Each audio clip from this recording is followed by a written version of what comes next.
Good evening and welcome you all. In today's class, we are going to start with a new chapter, a new unit in partnership accounts, which is admission of a partner. Okay. So, admission of a new partner, very easy chapter. Start करते हैं एक एक करके institute के study material से illustrations को solve करना.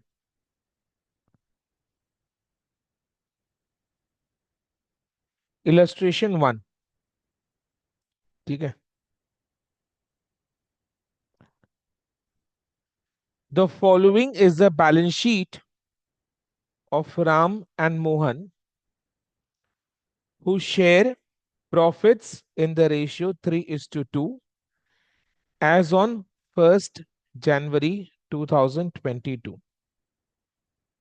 So Ram and Mohan old partners है और इनके बीच ओल्ड प्रॉफिट शेयरिंग रेशियो 3:2 है. क्वेश्चन में अपने को balance sheet as on 1st January 2022 दिया हुआ है जब राम एंड मोहन पार्टनर्स थे. ऑन दिस डेट यानी 1st Jan 2022 को Shyam was admitted on the following terms. 1. Shyam is the new partner. Admission हुआ है उसका. 1 में he is to pay ₹25,000 as his capital. तो क्या एंट्री पास होगा इसके लिए? Bank account debit to Shyam's capital 25,000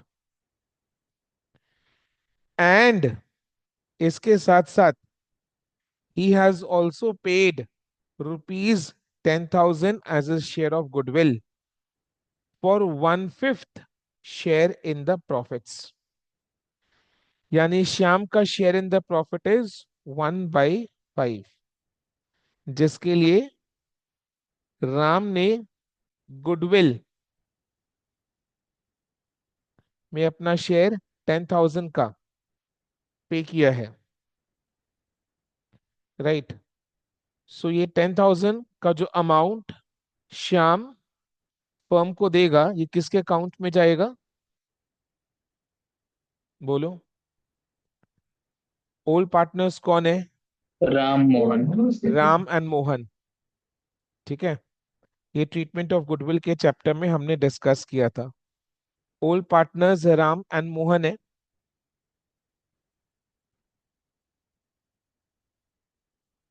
point 2 में the new profits sharing ratio will be 5:3:2. यानी NPSR new profit sharing ratio is 5:3:2. ठीक है. सो ये राम मोहन एंड श्याम के बीच का न्यू प्रॉफिट शेयरिंग रेशियो अपने को दिया है 5:3:2. अब एडमिशन के केस में नया पार्टनर पार्टनरशिप फर्म में एडमिट होता है तो उसको प्रॉफिट्स में एक शेयर मिलता है. नए पार्टनर को शेयर ऑफ प्रॉफिट देने के लिए पहले जो ओल्ड पार्टनर्स थे फर्म में वो अपना शेयर ऑफ प्रॉफिट को सैक्रिफाइस करते हैं in favour of the new partner.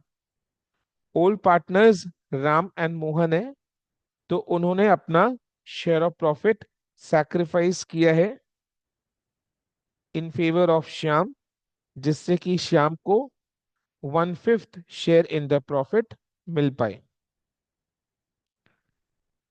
Shyam के एडमिशन के बाद राम मोहन एंड श्याम के बीच में न्यू प्रॉफिट शेयरिंग रेशियो 5:3:2 है.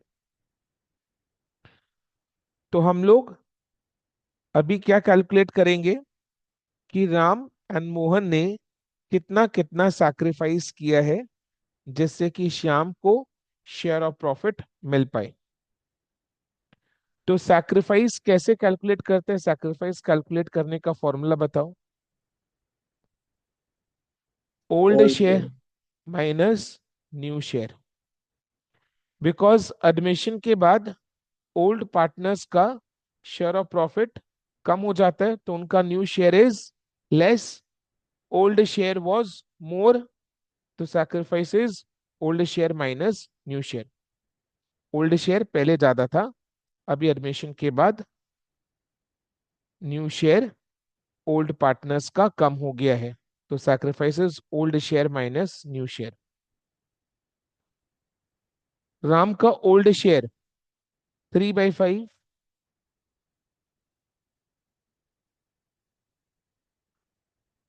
And new share is 5/10।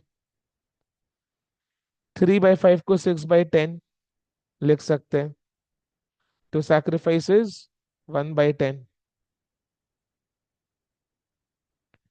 Mohan का सैक्रिफाइस निकालो। Old share 2/5, new share 3/10। 2/5 को अपने 4/10 लिख सकते हैं, तो मोहन का sacrifice is 1/10।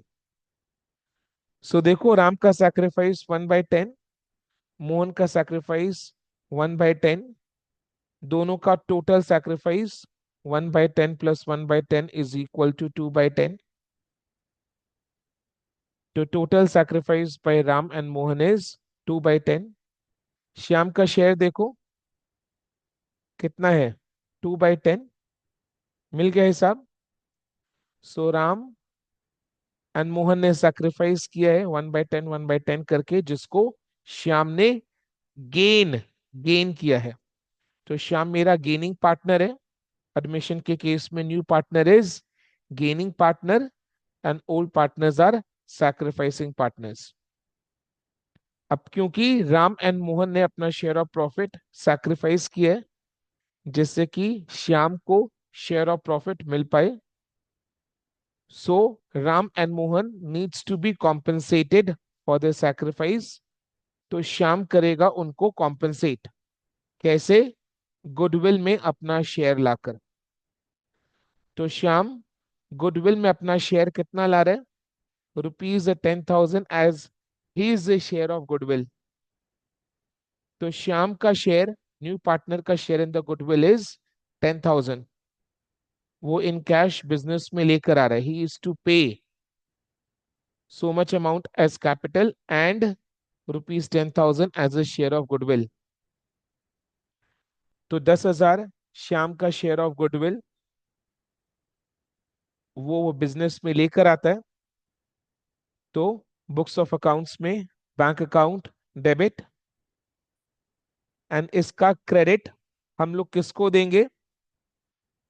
Old partners Ram and Mohan, जिन्होंने अपना शेयर ऑफ प्रॉफिट श्याम के फेवर में सैक्रिफाइस किया है, तो उन्हीं को ये कॉम्पेंसेशन चाहिए।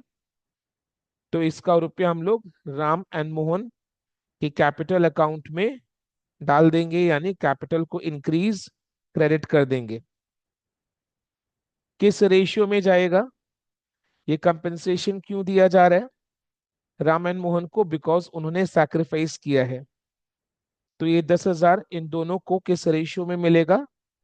सैक्रिफाइसिंग रेशियो में मिलेगा।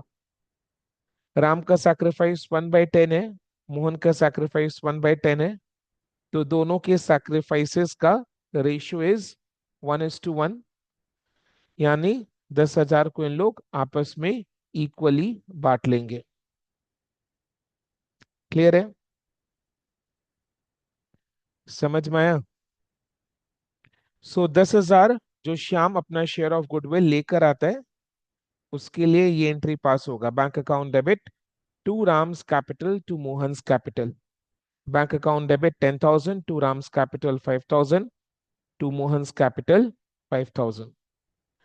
देखो, तो हमने दो एंट्रीज पास किया है। सबसे पहले श्याम जब अपना कैपिटल लेकर आएगा, तो bank account debit to Shyam's capital 25,000 25,000। Then Shyam जब अपना शेयर ऑफ गुडविल लेकर आएगा, तो उसके लिए bank account debit 10,000 to Ram's capital 5,000 to Mohan's capital 5,000। Clear है? राइट। ओके। 3 में the assets are to be revalued as under. तो असेट्स का रीवैल्यूएशन होगा क्योंकि नया पार्टनर का एडमिशन हुआ है, तो नया पार्टनर एंड पुराने पार्टनर्स दोनों ही चाहते हैं कि एडमिशन से पहले एक बार बिजनेस के सारे एसेट्स एंड लायबिलिटीज का रीवैल्यूएशन हो जाए, ताकि वो सटीक अमाउंट से बैलेंस शीट में या बुक्स ऑफ अकाउंट्स में दिखाई दे, जैसे कि बाद में जाकर कोई भी गिला शिकवा ना हो कि एसेट्स वर अंडर वैल्यूड या ओवर वैल्यूड या लायबिलिटीज वर अंडर वैल्यूड, आपने लायबिलिटीज को कम दिखाया था, ये झगड़ा फसाद ना हो। क्योंकि बाद में जाकर नया पार्टनर बोल सकता है कि आपने लायबिलिटीज को अंडर स्टेट किया था, एसेट्स को ओवर स्टेट किया था।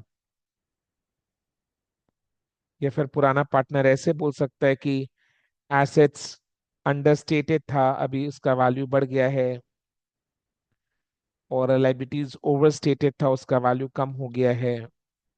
तो वही चीज है, दोनों ही पार्टीज चाहते हैं, दोनों पार्टीज कौन कौन, ओल्ड पार्टनर्स एक तरफ एंड न्यू पार्टनर्स दूसरी तरफ, दोनों ही पार्टीज चाहते हैं कि एक बार एडमिशन के टाइम सारे असेट्स एंड लायबिलिटीज का रीवैल्यूएशन हो जाए, ताकि वो बुक्स ऑफ अकाउंट्स में अपने करेक्ट वैल्यू में रिकग्नाइज हो, जिससे कि बाद में जाकर नया पार्टनर या पुराना पार्टनर जो पहले था, दोनों में झगड़ा नहीं होना चाहिए। कल को नया पार्टनर ऐसा ना बोल दे कि आपने लायबिलिटीज को अंडरस्टेट करके रखा था ना एसेट्स को ओवरस्टेट करके रखा था, या पुराने पार्टनर्स ऐसा ना बोल दे कि हमारा एसेट्स का वैल्यू बढ़ा हुआ है, कम था पहले अभी बढ़ गया है, या लायबिलिटीज बढ़ा हुआ था अभी कम हो गया है। तो जो भी है, इस तरीके से झगड़ा नहीं होना चाहिए, तो बोलकर एडमिशन के टाइम ही एक बार रीवैल्यूएशन किया जाता है। अब रीवैल्यूएशन जो हो रहा है वो एग्जिस्टिंग एसेट्स एंड लायबिलिटीज का हो रहा है। तो रीवैल्यूएशन होने के कारण जो भी नफा नुकसान होगा वो कौन बेयर करेगा, ओल्ड पार्टनर्स करेंगे, न्यू पार्टनर्स करेंगे, या ओल्ड एंड न्यू सभी पार्टनर्स करेंगे? सिर्फ ओल्ड पार्टनर्स करेंगे, क्योंकि जो रीवैल्यूएशन हो रहा है वो एग्जिस्टिंग एसेट्स एंड लायबिलिटीज का हो रहा है। एंड एग्जिस्टिंग अभी पार्टनरशिप बिजनेस में कौन है, ओल्ड पार्टनर्स। तो ये ओल्ड पार्टनर्स के टाइम का एसेट्स एंड लायबिलिटीज है। तो इसीलिए रीवैल्यूएशन होने पर जो भी नफा नुकसान होगा वो ओल्ड पार्टनर्स के खाते में जाएगा, यानी ओल्ड पार्टनर्स के कैपिटल अकाउंट में जाएगा वो। न्यू पार्टनर का इससे कोई भी लेना देना नहीं है। करेक्ट है? ठीक है। रीवैल्यूएशन रीवैल्यूएशन करने के लिए अपने एक रीवैल्यूएशन अकाउंट को ओपन करते हैं। रीवैल्यूएशन अकाउंट, रीवैल्यूएशन अकाउंट में क्या क्या आएगा देखो। अगर एसेट्स का अपवर्ड रीवैल्यूएशन होता है तो ये रीवैल्यूएशन गेन है, प्रॉफिट है, तो इसका इफेक्ट रीवैल्यूएशन अकाउंट के क्रेडिट साइड में आ जाएगा। वहीं अगर एसेट्स का डाउनवर्ड रीवैल्यूएशन होता है तो ये लॉस है, तो ये रीवैल्यूएशन अकाउंट के डेबिट साइड में आ जाएगा। क्या हम लोग बोल सकते हैं कि रीवैल्यूएशन अकाउंट का नेचर एक नॉमिनल अकाउंट है? तो ये बिल्कुल नॉमिनल अकाउंट का रूल फॉलो करेगा, डेबिट क्रेडिट का। तो जब भी कोई एसेट का अपवर्ड रीवैल्यूएशन हो, अपवर्ड रीवैल्यूएशन का मतलब एसेट का दाम बढ़ाना है, अभी कम है, बढ़ाना है उसको। तो asset increase debit, asset account को अपने डेबिट करेंगे। क्रेडिट कौन सा अकाउंट होगा? Revaluation account. On the other side, जब एसेट का डाउनवर्ड रीवैल्यूएशन होगा, यानी एसेट का वैल्यू को कम करना है, तो एसेट डिक्रीज क्रेडिट। डेबिट कौन सा अकाउंट होगा? रीवैल्यूएशन अकाउंट, क्योंकि ये लॉस है, एसेट का वैल्यू कम हो गया है बोलकर। तो रीवैल्यूएशन अकाउंट के डेबिट साइड में टू एसेट अकाउंट। लाइबिलिटीज का भी रीवैल्यूएशन करेंगे। लाइबिलिटीज में अगर अपवर्ड रीवैल्यूएशन होता है तो ये लॉस का फीलिंग देगा, एंड डाउनवर्ड रीवैल्यूएशन होगा तो ये गेन। तो जब लाइबिलिटीज का अपवर्ड रीवैल्यूएशन होगा, लाइबिलिटीज इंक्रीज क्रेडिट। डेबिट कौन सा अकाउंट होगा? रीवैल्यूएशन अकाउंट, क्योंकि लाइबिलिटीज इंक्रीज होने से loss. So revaluation account debit to liabilities account. On the other side, जब लाइबिलिटीज का डाउनवर्ड रीवैल्यूएशन होगा, लाइबिलिटीज डिक्रीज डेबिट। क्रेडिट कौन सा अकाउंट होगा? रीवैल्यूएशन अकाउंट, बिकॉज ये गेन है। सो एंट्री पास होगा liabilities account debit to revaluation account. तो इस तरीके से रीवैल्यूएशन अकाउंट में एसेट्स एंड लाइबिलिटीज का अपवर्ड एंड डाउनवर्ड रीवैल्यूएशन का इफेक्ट आएगा। देन हम लोग रीवैल्यूएशन अकाउंट को बैलेंस करेंगे। जो बैलेंसिंग फिगर आएगा दैट विल बी प्रॉफिट और लॉस ऑन रीवैल्यूएशन, जो केवल ओल्ड पार्टनर्स के खाते में जाएगा, यानी उसका इफेक्ट ओल्ड पार्टनर्स के कैपिटल अकाउंट पर आएगा। तो अगर प्रॉफिट ऑन रीवैल्यूएशन हुआ तो ओल्ड पार्टनर्स के कैपिटल अकाउंट को इंक्रीज कर देंगे by the amount of profit on revaluation. किस रेशियो से? जो उनका ओल्ड रेशियो है। वेरी सिंपल, एग्जिस्टिंग यानी ओल्ड एसेट्स एंड लायबिलिटीज का रीवैल्यूएशन हो रहा है, तो इसका नफा नुकसान ओल्ड पार्टनर्स के खाते में जाएगा इन ओल्ड पीएसआर। ये एडमिशन से ठीक पहले का काम है। और वहीं अगर लॉस ऑन रीवैल्यूएशन हुआ तो ये ओल्ड पार्टनर्स के कैपिटल अकाउंट में डेबिट कर देंगे इन ओल्ड पीएसआर। क्लियर है? तो so assets are to be revalued as under. So building का रीवैल्यूड अमाउंट है 25,000 और बैलेंस शीट में बिल्डिंग 18,000 का है, यानी अपवर्ड रीवैल्यूएशन हुआ है कितना से? 7,000। तो इसके लिए क्या एंट्री पास होगा? Building account debit to revaluation account. So revaluation account के क्रेडिट साइड में by building account 7,000। And then जब एडमिशन के बाद हम लोग बैलेंस शीट बनाएंगे, एडमिशन के इमीडिएटली बाद, in fact on the date of admission, admission होने के तुरंत बाद जब बैलेंस शीट बना रहे, तो उस नई बैलेंस शीट में बिल्डिंग का अमाउंट 25,000 का दिखाई देगा। प्लांट एंड मशीनरी 12,000 का हो गया है, और बुक्स में प्लांट एंड मशीनरी पहले देखो बैलेंस शीट में कितना था? 15,000। यानी प्लांट एंड मशीनरी का डाउनवर्ड रीवैल्यूएशन हुआ है, तो इसका एंट्री पास होगा revaluation account debit to plant and machinery account. कितना से? 3,000। 3,000 से डाउनवर्ड रीवैल्यूएशन, तो इसका इफेक्ट रिवैल्यूएशन अकाउंट के डेबिट साइड में to plant and machinery account.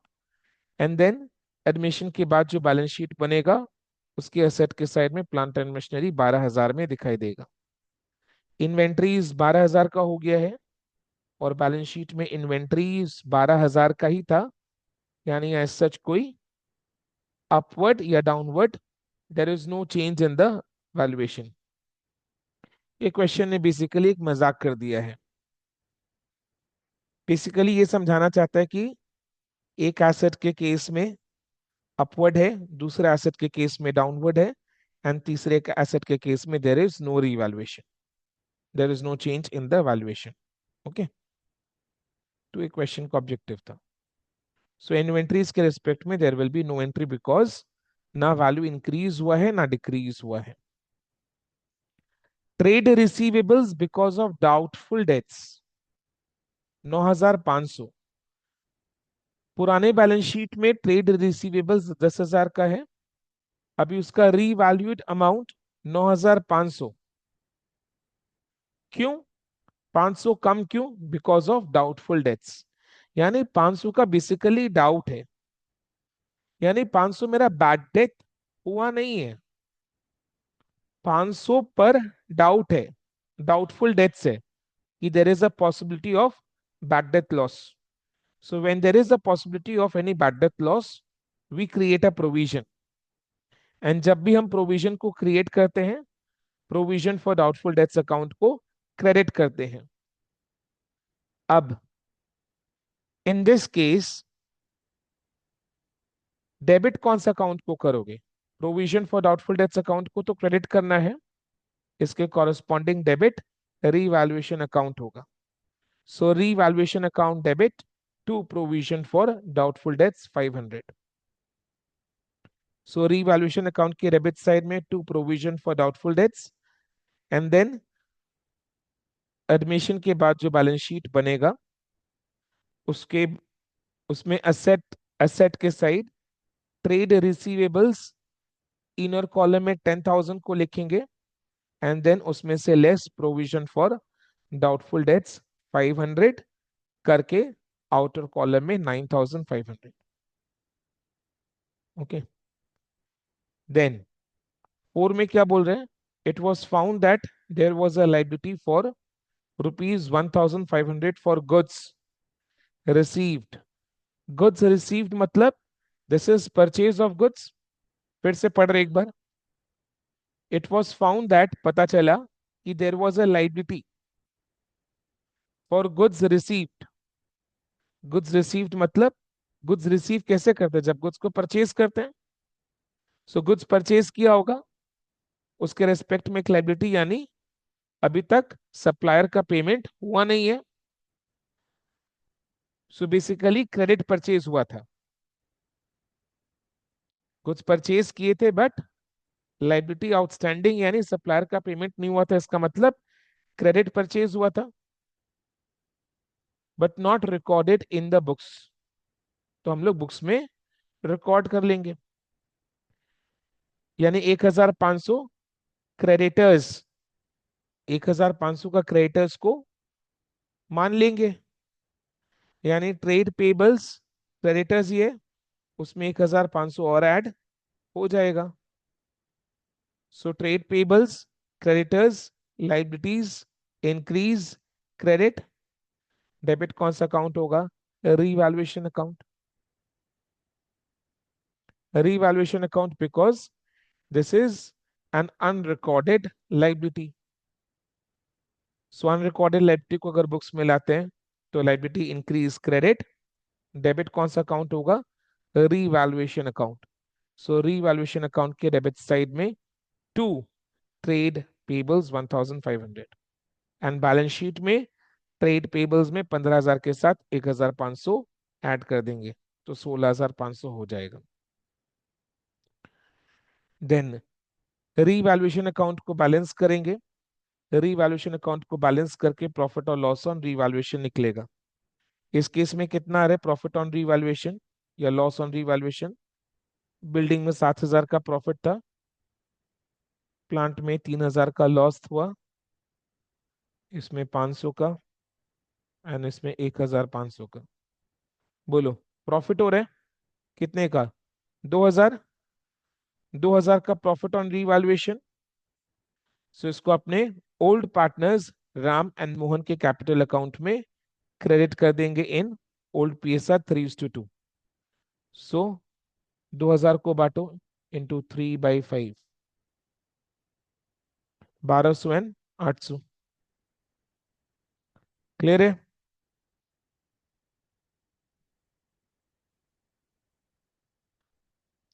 आई बात समझ में?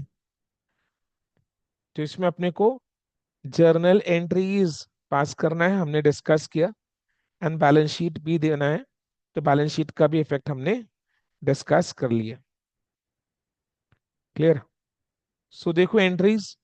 अच्छा, इसमें सॉल्यूशन में श्याम एज कैपिटल 25,000 लेकर आया था, कैपिटल 25,000 का लेकर आया था।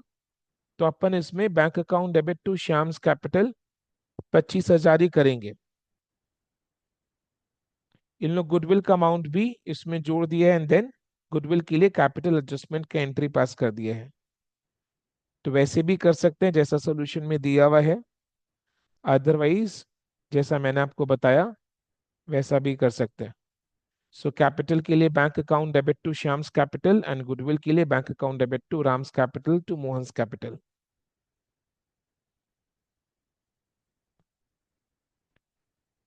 देन रीवैल्यूएशन अकाउंट का एंट्रीज, रीवैल्यूएशन का प्रॉफिट अपने ओल्ड पार्टनर्स के कैपिटल अकाउंट में क्रेडिट कर रहे हैं in OPSR and then balance sheet prepare कर। क्लियर है?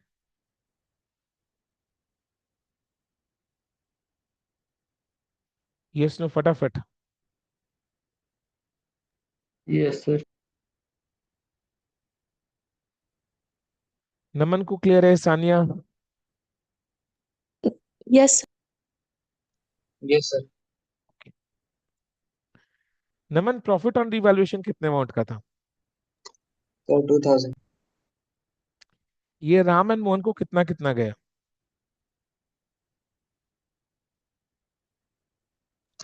1500 500। 1200 800 कुछ भी, ठीक है ना? ओके, क्लियर है? किसी को डाउट है तो बोलना मेरे को। हम लोगों ने जो क्लास 12 में सीखा था एकदम वैसा ही है। और गुडविल के लिए एंट्री जो आपने क्लास 12 में सीखा था, अगर वो आपको सेट हो चुका है वही करना एग्जाम में, तो डेफिनेटली करके आओ। रॉन्ग बिल्कुल भी नहीं होंगे आप, मतलब एग्जामिनर रॉन्ग नहीं करेगा, उसको करेक्ट मार्क करेगा। चलो, इफेक्ट वही सेम आएगा। ठीक है, चलो अब illustration 2। A and B are partners sharing profits and losses in the ratio 3:2.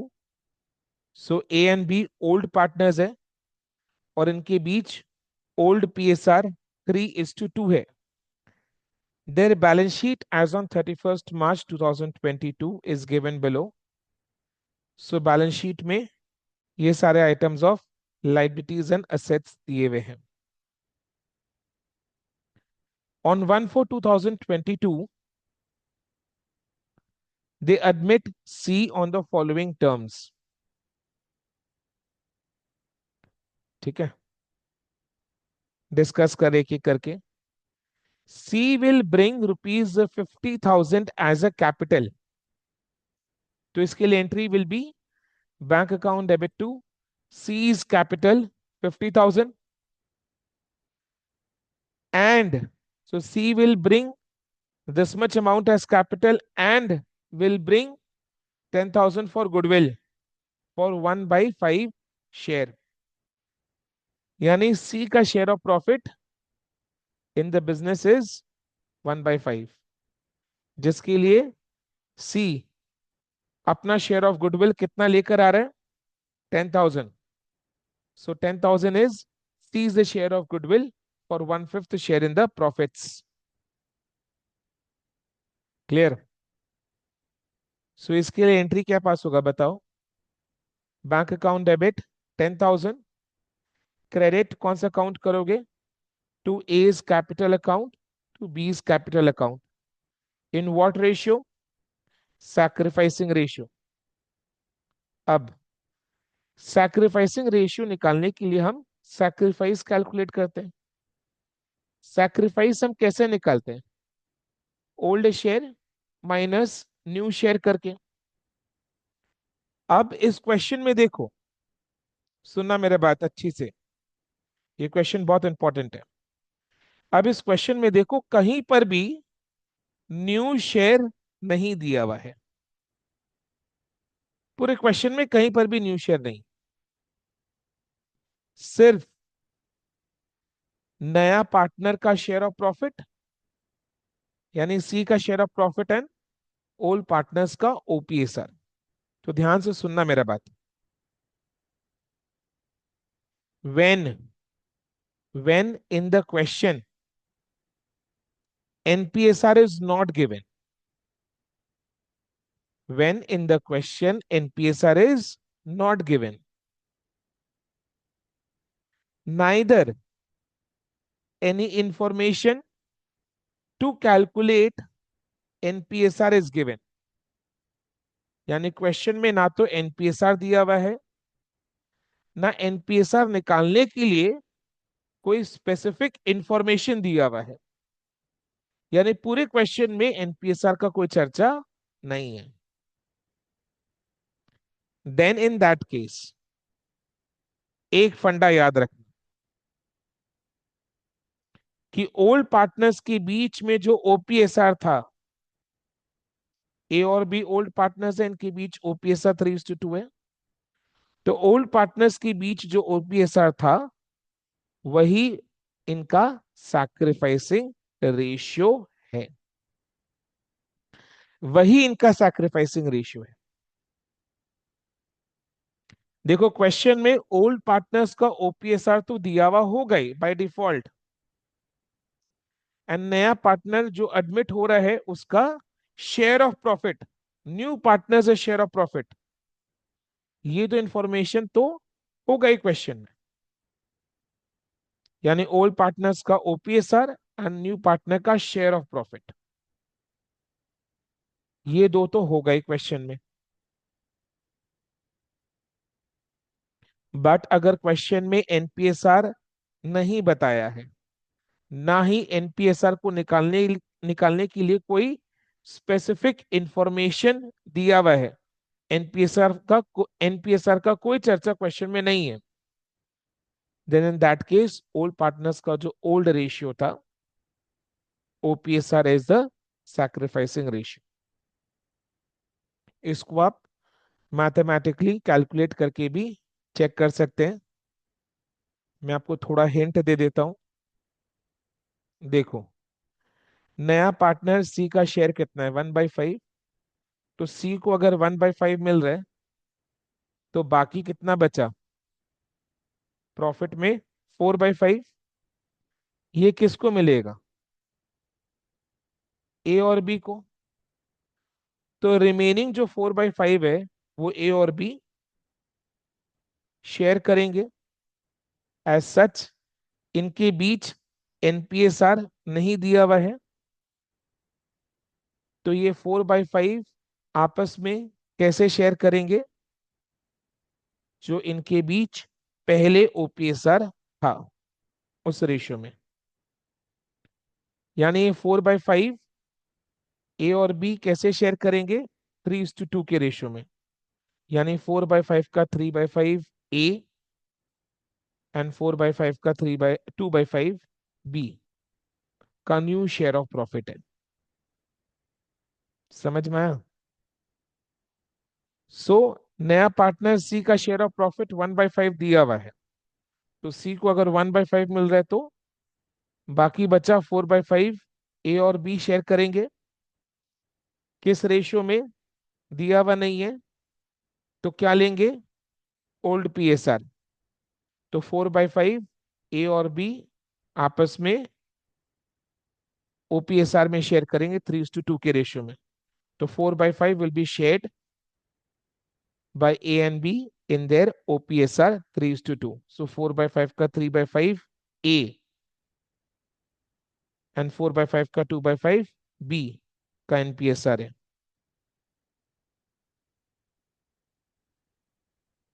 ठीक है, तो ए का नया share 12/25 and B's share after admission 8/25. A is a share after admission of C 12/25. B is a share of profit after admission of C 8/25. And C का share is 1/5 means 5/25। तो ratio में express करने के लिए denominator को same value का लेना होता है।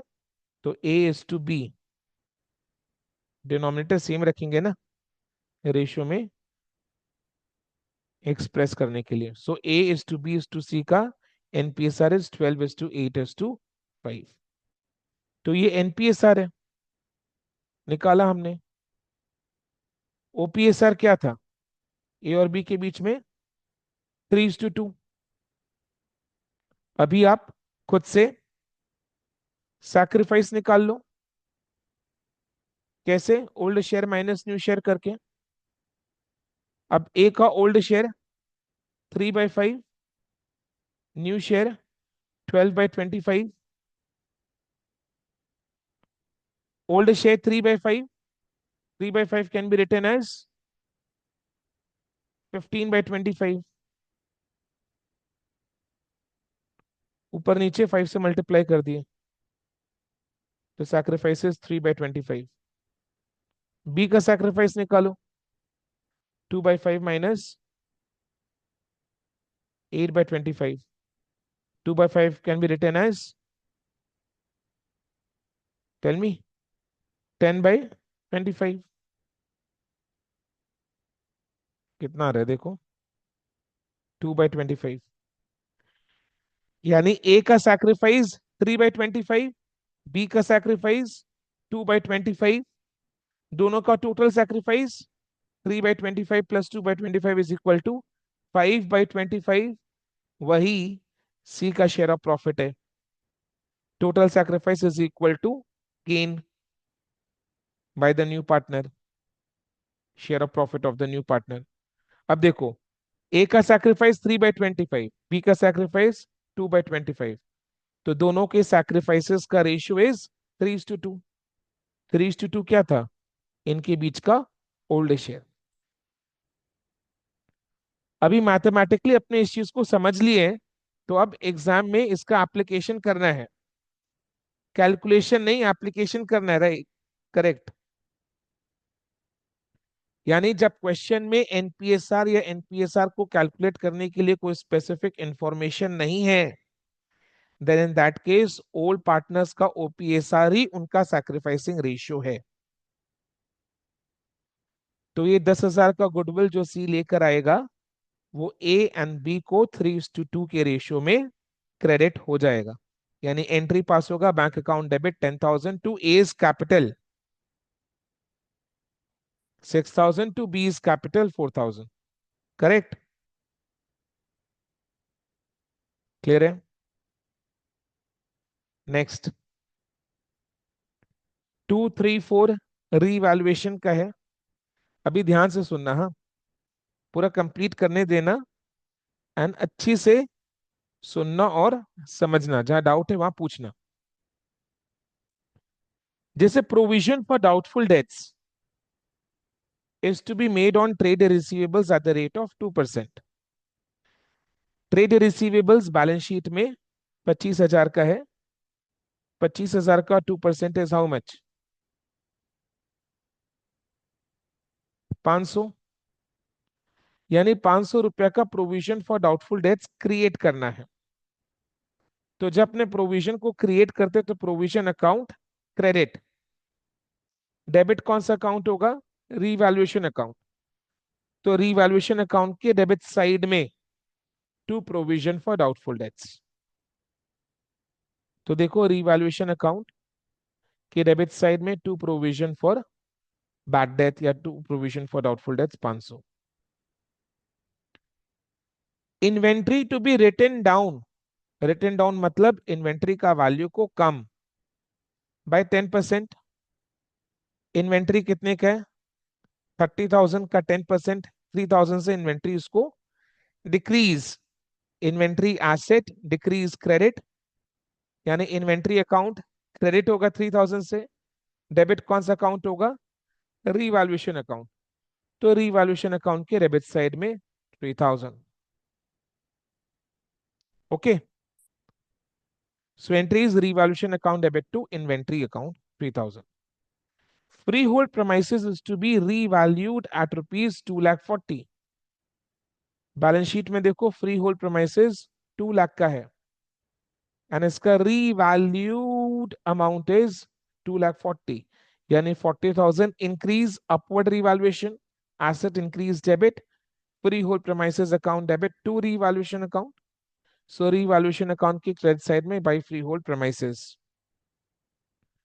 Plant at rupees 35,000, balance sheet में प्लांट 40,000 का है, अभी उसका रीवैल्यूड अमाउंट 35,000 यानी 5,000 कम, decrease credit. So plant account credit, debit कौन सा account, revaluation account. So revaluation account debit to plant, revaluation account की डेबिट साइड में to plant 5,000. Next, furniture rupees 25,000, balance sheet में फर्नीचर 20,000 का है, अभी इसका रीवैल्यूड अमाउंट 25,000 यानी 5,000 से increase, asset increase debit, furniture account debit to revaluation account 5,000, revaluation account के क्रेडिट साइड में by furniture account 5,000.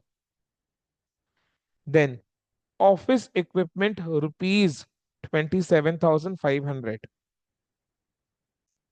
Balance sheet में ऑफिस इक्विपमेंट 25,000 का है और अभी रीवैल्यूड अमाउंट 27,500 यानी 2,500 का upward revaluation, office equipment account debit to revaluation, credit side में बाय ऑफिस इक्विपमेंट 2,500 करके हमने रीवैल्यूएशन किया.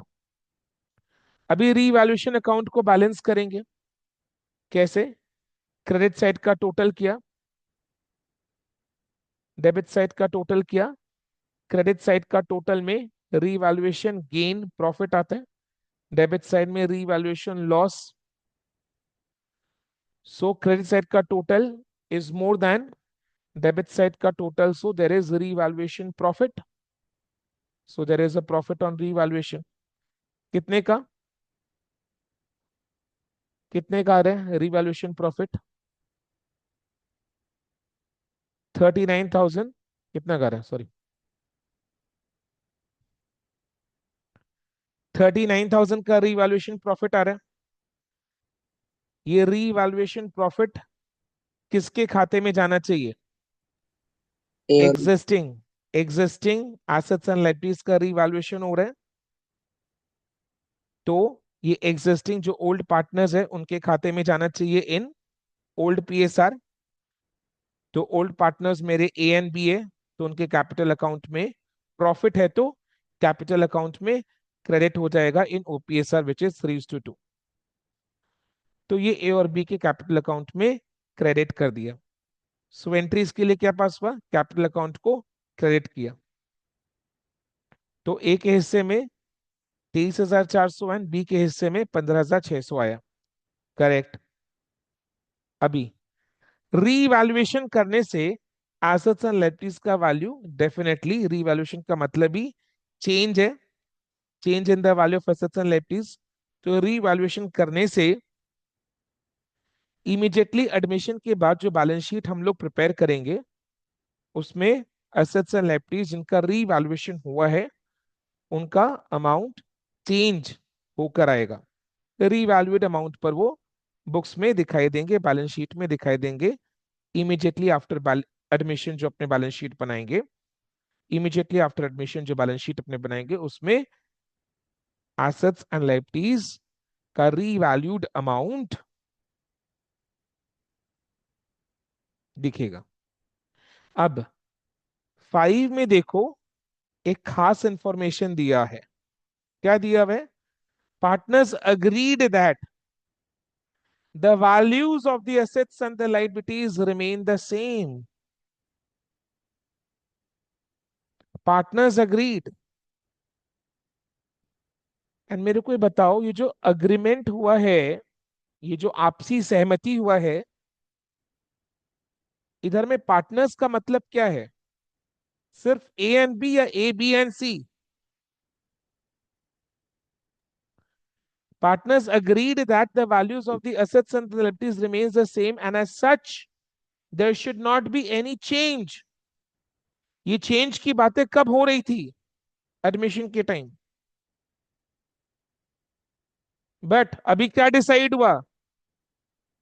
सारे पार्टनर्स मिलकर क्या अग्री किए कि there should not be any change in their book values as a result of the above mentioned adjustments.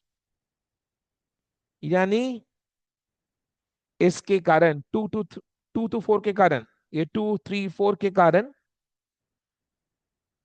Assets and liabilities के बुक वैल्यूज में कोई चेंज नहीं होना चाहिए। तो डिस्कस करने से पहले मेरे को ये बताओ, ये जो डिसीजन हुआ है, यानी जो पार्टनर्स ने मिलकर डिसाइड किया, कौन से पार्टनर्स ने मिलकर डिसाइड किया? ए एंड बी ने सिर्फ डिसाइड किया है या साथ में सी का भी इसमें सहमति है? सी का भी सहमति है। सी का भी सहमति, बिकॉज ये रीवैल्यूएशन का बात होता कब है? जब एडमिशन होता है। एडमिशन की तुरंत बाद जो बैलेंस शीट अपने बनाएंगे, उसमें रीवैल्यूएशन होने के कारण बैलेंस शीट में रीवैल्यूड अमाउंट दिखाई देता है। बट क्या बोल रहा है कि there should not be any change in their book values, यानी एडमिशन के बाद जो हम लोग बैलेंस शीट बनाएंगे, वो बैलेंस शीट में एसेट्स एंड लायबिलिटीज का रीवैल्यूड अमाउंट नहीं, पुराना जो बैलेंस शीट था उसका वैल्यूज दिखाई देना चाहिए। There should not be any change in the book values as a result of the above mentioned adjustments. तो क्या बोल रहा है कि एडमिशन के बाद भी जो बैलेंस शीट बनेगा, एडमिशन के बाद जो बैलेंस शीट बनेगा उसमें भी एसेट्स एंड लायबिलिटीज का पुराना जो वैल्यू था, एडमिशन से पहले जो बैलेंस शीट में था, वही दिखाई देना चाहिए। There should not be any change. तो there should not be any change, ये किसके सहमति से डिसाइड हुआ, अग्रीड हुआ? ए बी एंड सी तीनों के आपसी सहमति से ये डिसाइड हुआ। बिकॉज रीवैल्यूएशन करने का नीड, रिक्वायरमेंट एडमिशन के टाइम अराइज होता है। तो एडमिशन के टाइम जब अपने रीवैल्यूएशन करते तो नए वाले बैलेंस शीट में एडमिशन के तुरंत बाद जो बनाया जाता है उसमें एसेट्स एंड लायबिलिटीज का नया अमाउंट, रीवैल्यूड अमाउंट दिखाई पड़ता है। बट अगर ये चीज बताया हुआ है कि बुक वैल्यूज में कोई चेंज नहीं होगा, तो इसमें जरूर से जरूर सी का भी सहमति है। ठीक है? बट समझ में आया ना? बट हमने क्या कर दिया? हमने ये वाला काम कर दिया। हमने रीवैल्यूएशन अकाउंट के डेबिट साइड में to provision, to inventory, to plant, credit side में by freehold, by furniture, by office equipment काम कर दिया। ये करने से तो एसेट्स एंड लायबिलिटीज का वैल्यू चेंज हो जाएगा। बट तीनों ने मिलकर क्या डिसाइड किया कि हम पुराने बुक वैल्यूज पर ही एसेट्स एंड लायबिलिटीज को नए बैलेंस शीट में रखेंगे, कोई चेंज नहीं होना है। तो हमने जो काम कर दिया अभी, उसको क्या करना है? रिवर्स। क्योंकि हमने जो काम कर दिया उससे तो एसेट्स एंड लायबिलिटीज का वैल्यू चेंज हो जाएगा, बट अपने को चेंज करने से मना कर दिया तीनों पार्टनर्स ने मिलकर। तो हमने जो ऊपर काम कर दिया उसको नीचे में रिवर्स कर देंगे, नीचे में रिवर्स कर देंगे। समझ में है ना रिवर्स का मतलब? यानी डेबिट साइड में to freehold, to furniture, to office equipment, credit side में by provision, by inventory, by plant.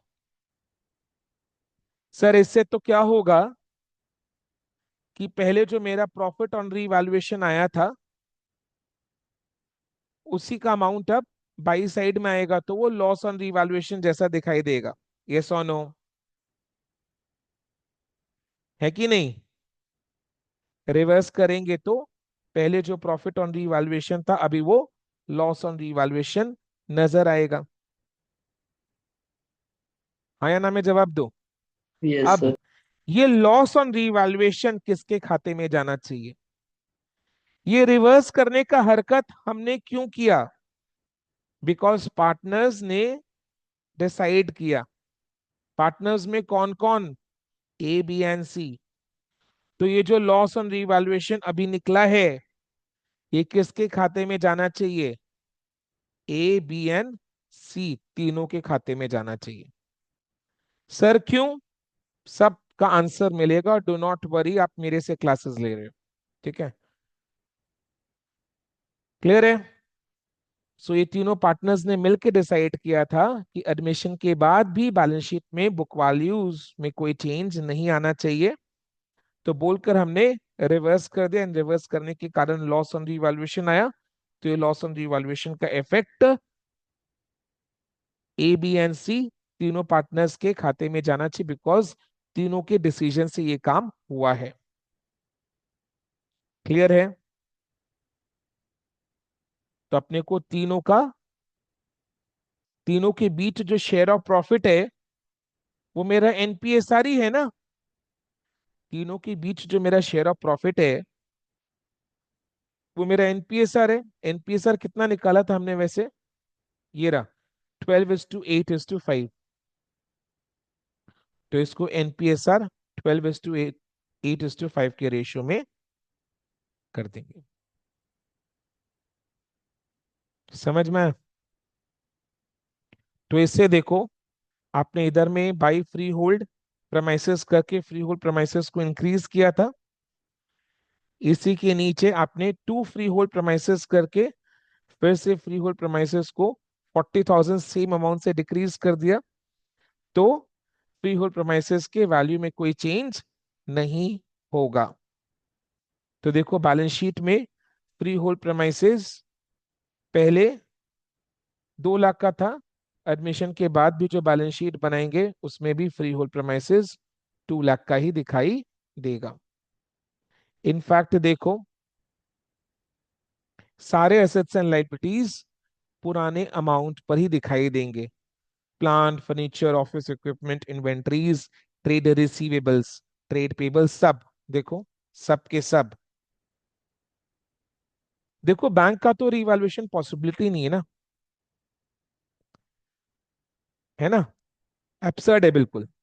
Bank का कभी रिवैल्यूएशन हो सकता है क्या? नहीं हो सकता है ना, बैंक में जो जितना रुपया उतना ही रहेगा ना। क्लियर है? तो बैंक को छोड़कर बाकी सारे एसेट्स एंड लायबिलिटीज में ट्रेड पेबल्स का पुराने बुक वैल्यूज पर ही वो एडमिशन के बाद जो बैलेंस शीट बनाया उसमें है। सो एडमिशन के तुरंत बाद जो बैलेंस शीट बना, जिस दिन एडमिशन हुआ, एडमिशन के तुरंत बाद जो बैलेंस शीट बना, उस बैलेंस शीट में सारे के सारे असेट्स बैंक को छोड़कर एंड लायबिलिटीज में ट्रेड पेबल्स पुराने बुक वैल्यूज पर दिखाई देंगे। सर इसका मतलब रिवैल्यूएशन करने का काम हुआ मतलब रिवैल्यूएशन जो पहले किए थे उसको रिवर्स कर दिए। तो बेसिकली रिवैल्यूएशन अकाउंट बनाना बनकर वो रिवर्स हो गया ना, बनकर वो रिवर्स हो गया, यानी ये बना ही नहीं। तो that is why we call this revaluation account as memorandum, which is which means it is not an account appearing in the books of accounts. It is a statement. It is a statement. It is a statement, not an account, not appearing in the books of accounts. It will not have any effect in the books of accounts. It's a statement. करके आपने वापस जैसा था वैसे ही कर दिया, तो account बनाना को ऑब्जेक्टिव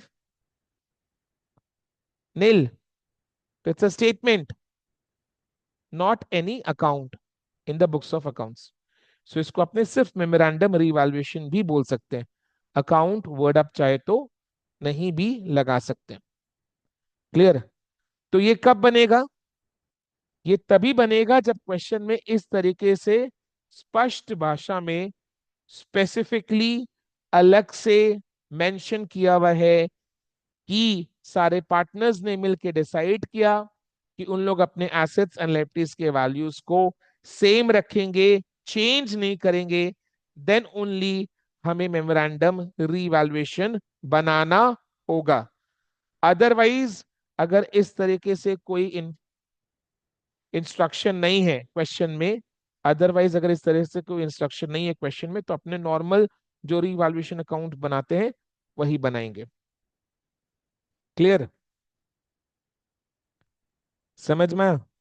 तो देखो, पार्टनर्स कैपिटल अकाउंट में इसका इफेक्ट, पहले प्रॉफिट एंड रीवैल्यूएशन हुआ था जो ओल्ड पार्टनर्स के कैपिटल अकाउंट में क्रेडिट, देन सेम अमाउंट का लॉस ऑन रीवैल्यूएशन जो all the partners including the new partners capital account में डेबिट, है ना? क्लियर? क्लियर है? यस नो में जवाब दो फटाफट। Yes sir. बाकी है, यस पिक्चर सर। बाकी है, नहीं नहीं, वो है क्लियर, पता है मेरे को, बट पिक्चर बाकी है, मेरा मेरा मेरा वाला फाइनल टच बाकी है, मेरा वाला फाइनल टच बाकी है। ठीक है, चलो अब मेरा वाला फाइनल टच देते हैं, इस कंसेप्ट को अंजाम देते हैं। तीन पार्टनर्स हैं, ठीक है।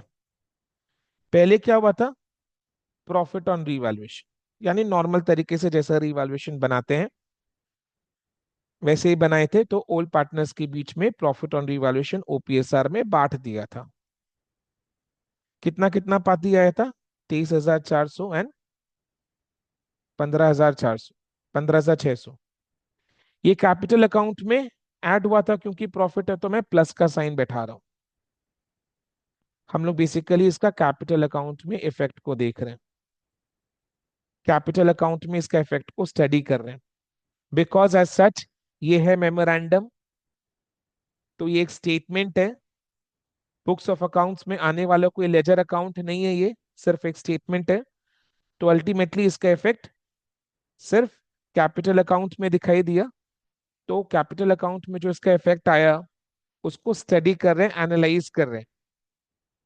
कैपिटल अकाउंट में क्या इफेक्ट आया, पहले profit on revaluation old partners के बीच में ओपीएसआर में कैपिटल अकाउंट में क्रेडिट हुआ, देन पता है आपको क्या हुआ? क्लियर है?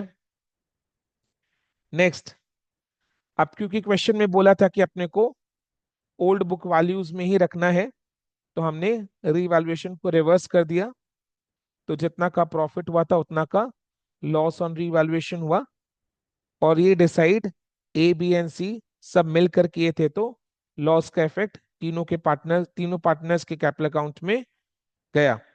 लॉस को अपने कैपिटल से माइनस एनपीएसआर में होगा, ये सब डिस्कस हो चुका है।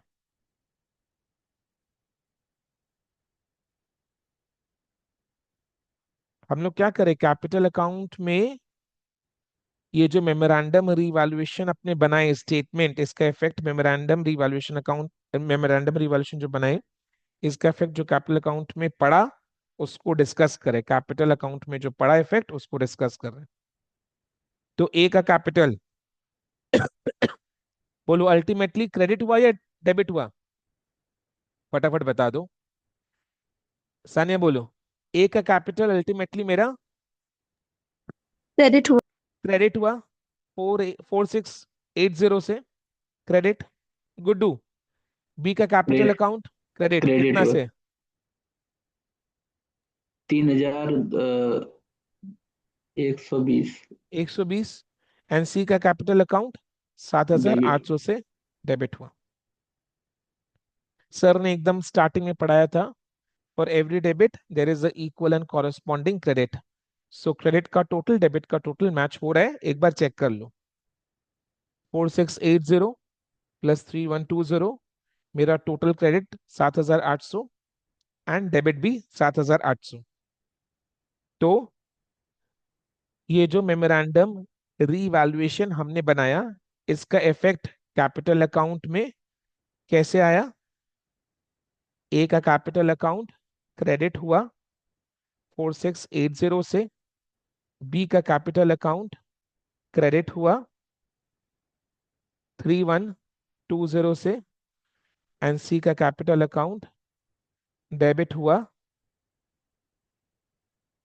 7,800 से। तो बेसिकली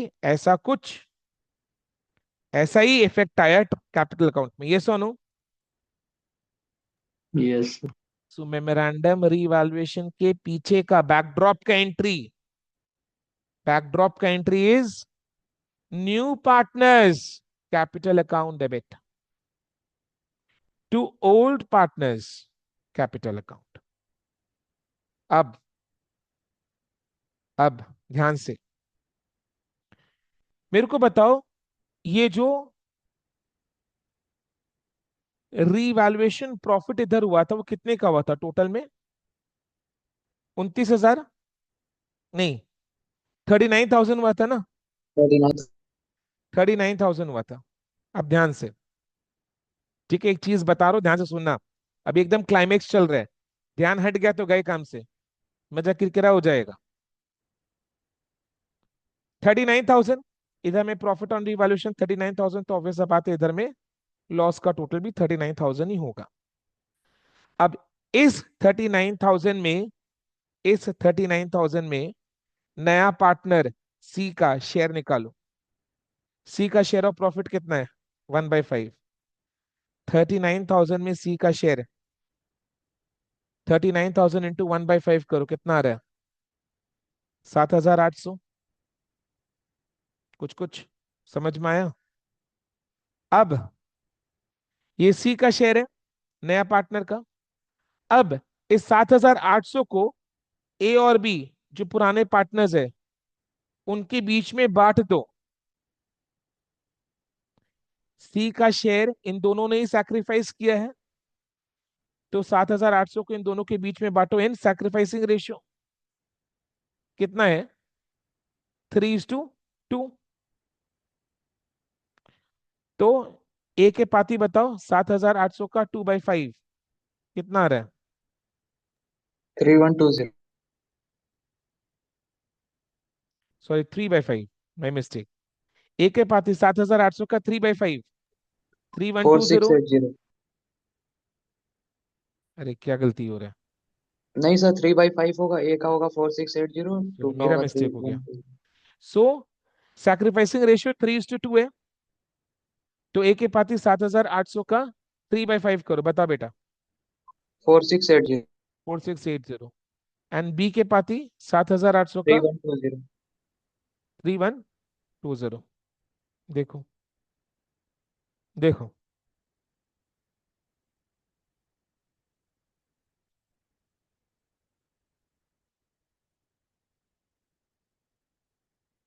तो अल्टीमेटली जो रिवैल्यूएशन प्रॉफिट निकला था 39,000। 39,000 में सी का शेयर 7,800। सी को शेयर कैसे मिलता है? जब ए और बी सैक्रिफाइस करते हैं। तो ये 7,800 को अगर अपने ए और बी के बीच में सैक्रिफाइसिंग रेशियो में बांटे, कितना सैक्रिफाइसिंग रेशियो? 3:2। तो 7,800 का 3/5, 4680 ए के पाती, और बी के पाती 7,800 का 2/5, 3120। अब फाइनल वर्डिक्ट, ऐसा क्यों? फाइनल वर्डिक्ट चल रहा है अभी, अंजाम दे रहे अपने कंसेप्ट को। ऐसा क्यों? पार्टनर्स ने मिलकर डिसाइड किया है कि हम लोग एडमिशन के बाद भी बैलेंस शीट में सारे के सारे एसेट्स एंड लायबिलिटीज को पुराने वाले बुक वैल्यूज में रखेंगे।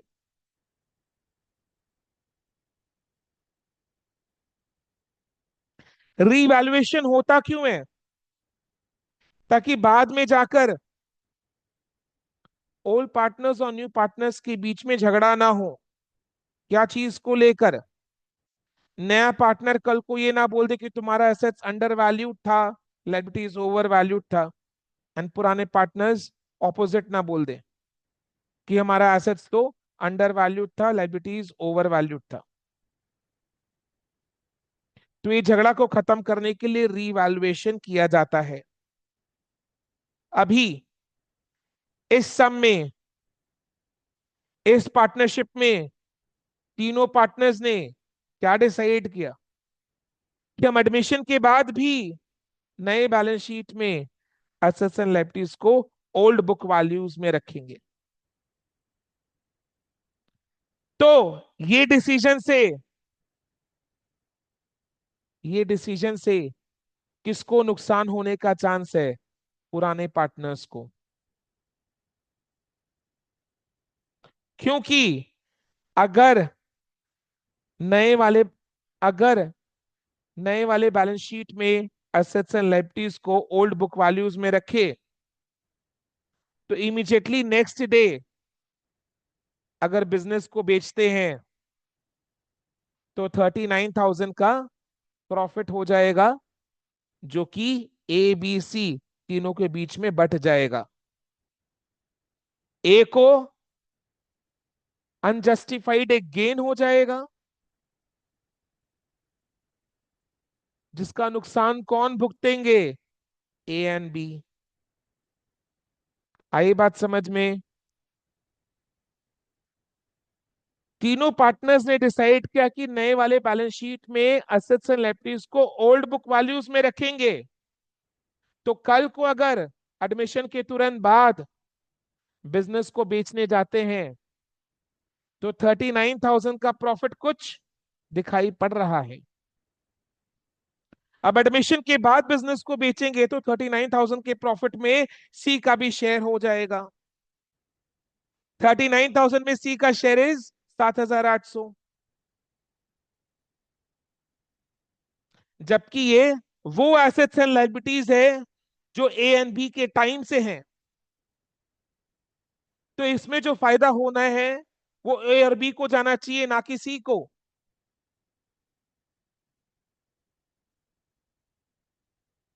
तो इससे ए और बी को नुकसान हो जाएगा। तो ए और बी क्या बोलता है कि हम लोग डिसएडवांटेज पोजीशन में हैं। अगर हम लोग नए वाले बैलेंस शीट में एसेट्स एंड लायबिलिटीज को ओल्ड बुक वैल्यूज में रखेंगे तो ए और बी बोल रहे हैं कि हम लोग डिसएडवांटेज पोजीशन में, तुम एडवांटेज पोजीशन में हो, क्योंकि हमें 39,000 का प्रॉफिट दिखाई दे रहा है। तो सी बोलता है मत रखो कोई गिला शिकवा, ये 39,000 का प्रॉफिट अगर कल को होता है तो इसमें मेरा शेयर 7,800 बनता है। चलो, मैं 7,800 आज तुमको दे देता हूं। तो सी अपने कैपिटल अकाउंट में से 7,800 निकाल कर ए एंड बी को दे देता है, to make good their loss, उनका लॉस का भरपाई करने के लिए। आई बात समझ में? तो ए को जो फ्यूचर में हो सकता था नुकसान, जो लोग डिसएडवांटेज पोजीशन में थे, उसका कॉम्पेंसेशन इस तरीके से मिल गया।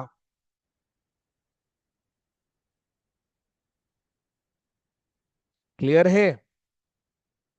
तो रिवैल्यूएशन तो सुनिश्चित है, बट रिवैल्यूएशन समझ में आया ना? रिवैल्यूएशन तो होना है, रिवैल्यूएशन प्रॉफिट और लॉस तो कैलकुलेट होगा, बट दो बातें हो सकती हैं। या तो रिवैल्यूएशन के बाद नई बैलेंस शीट में सारे एसेट्स एंड लायबिलिटीज को रिवैल्यूड अमाउंट पर दिखाए, या फिर नई बैलेंस शीट में सारे एसेट्स एंड लायबिलिटीज को ओल्ड बुक वैल्यूज में दिखाएं।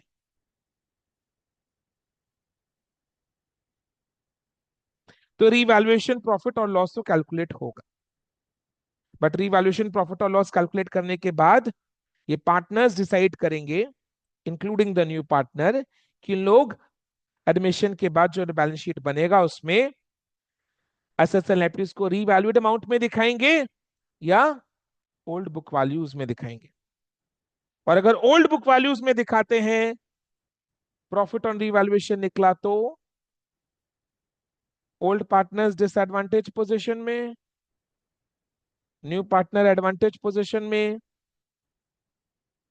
तो न्यू पार्टनर को कॉम्पेंसेट करना पड़ेगा ओल्ड पार्टनर्स को, क्योंकि ओल्ड पार्टनर्स डिसएडवांटेज पोजीशन में क्यों आए? एडमिशन होने के कारण। तो नया पार्टनर कंपेंसेट करेगा पुराना पार्टनर्स को, इस तरीके से। समझ में आया? सर लॉस ऑन रिवैल्यूएशन हुआ तो ऑपोजिट, तब तो ओल्ड पार्टनर्स एडवांटेज पोजीशन में and new partner disadvantage position में, तब ऑपोजिट एंट्री पास हो जाएगा। A's capital account debit, B's capital account debit to C's capital account. Suppose यही अगर loss on revaluation first case में आता है, इधर में ऊपर वाला में, तब इस डिसीजन के कारण कि ओल्ड बुक वैल्यूज में एसेट्स एंड लायबिलिटीज को रखना है, ये डिसीजन के कारण तब तो फिर ओल्ड पार्टनर्स एडवांटेज पोजीशन में होंगे, बिकॉज उनको पता है कि लॉस ऑन रिवैल्यूएशन छिपा है बैलेंस शीट में,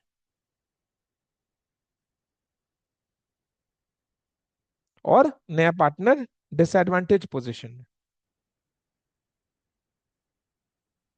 तो in that case old partners will compensate to the new partner, an entry will be opposite old partner's capital account debit in sacrificing ratio to the new partner's capital account. जो भी हो यार, revaluation का profit और नुकसान तो calculate होगा ही। अब रीवैल्यूएशन करने के बाद बैलेंस शीट में एसेट्स एंड लायबिलिटीज को रीवैल्यूड अमाउंट में रखना है या ओल्ड बुक वैल्यूज में रखना है, ये तीनों partners including the new partner के बीच जो डिसाइड होगा वैसा। क्लियर है? आई बात समझ में? तो अगर नए वाले बैलेंस शीट में रीवैल्यूड अमाउंट में रखना है तो सिंपल है ट्रीटमेंट, रीवैल्यूएशन अकाउंट एक नॉर्मल वे में बनाएंगे, प्रॉफिट और लॉस ओल्ड पार्टनर्स ओपीएसआर में जाएगा, कैपिटल अकाउंट में डेबिट क्रेडिट हो जाएगा, और नए वाले बैलेंस शीट में नया अमाउंट से एसेट्स एंड लायबिलिटीज को रखेंगे। क्लियर है? आई बात समझ में? बोलो। ये यस ज्ञान ये ज्ञान काम का था कि नहीं था? ये ज्ञान क्या पहले पता था? ये रीवैल्यूएशन अकाउंट बनाना पता था, memorandum, memorandum revaluation, memorandum revaluation का इफेक्ट कैपिटल अकाउंट में देना पता था, बट इसका क्या रिजल्ट होता है, क्यों करते हैं ऐसा, क्या आउटकम है इसका, क्या नेट इफेक्ट है, पता चला कि नहीं? एक बार बोल दो ये सोनू में जवाब दे दो, यस सर। है ना? Yes sir. हाँ। इसी को बोलते हैं क्लास, क्लास का क्लास, है ना? यानी क्लास का स्टैंडर्ड। चलो, तो ये मेमोरेंडम अपना डिस्कस हो गया, एंड देन तो अपने कैपिटल अकाउंट बनाएंगे, बिकॉज बैलेंस शीट में सिर्फ कैपिटल अकाउंट और बैंक में चेंज आएगा। बैंक में क्यों चेंज आएगा? बिकॉज वो 50,000 कैपिटल एंड 10,000 गुडविल का लेकर आ रहा है, तो बैंक पहले से 10,000 का था, बैंक में 10,000 था, अभी 60,000 और ऐड होने के बाद bank will become, bank account में 70,000 हो जाएगा, एंड कैपिटल अकाउंट का बैलेंस को बैलेंस शीट में रखने के लिए, लिखने के लिए हमें कैपिटल अकाउंट बनाना है नॉर्मल वे में जैसे बनता है वैसे, कुछ उसमें खास नहीं है। क्लियर है? बोला हुआ अभी क्वेश्चन में कैपिटल अकाउंट्स प्रिपेयर करना।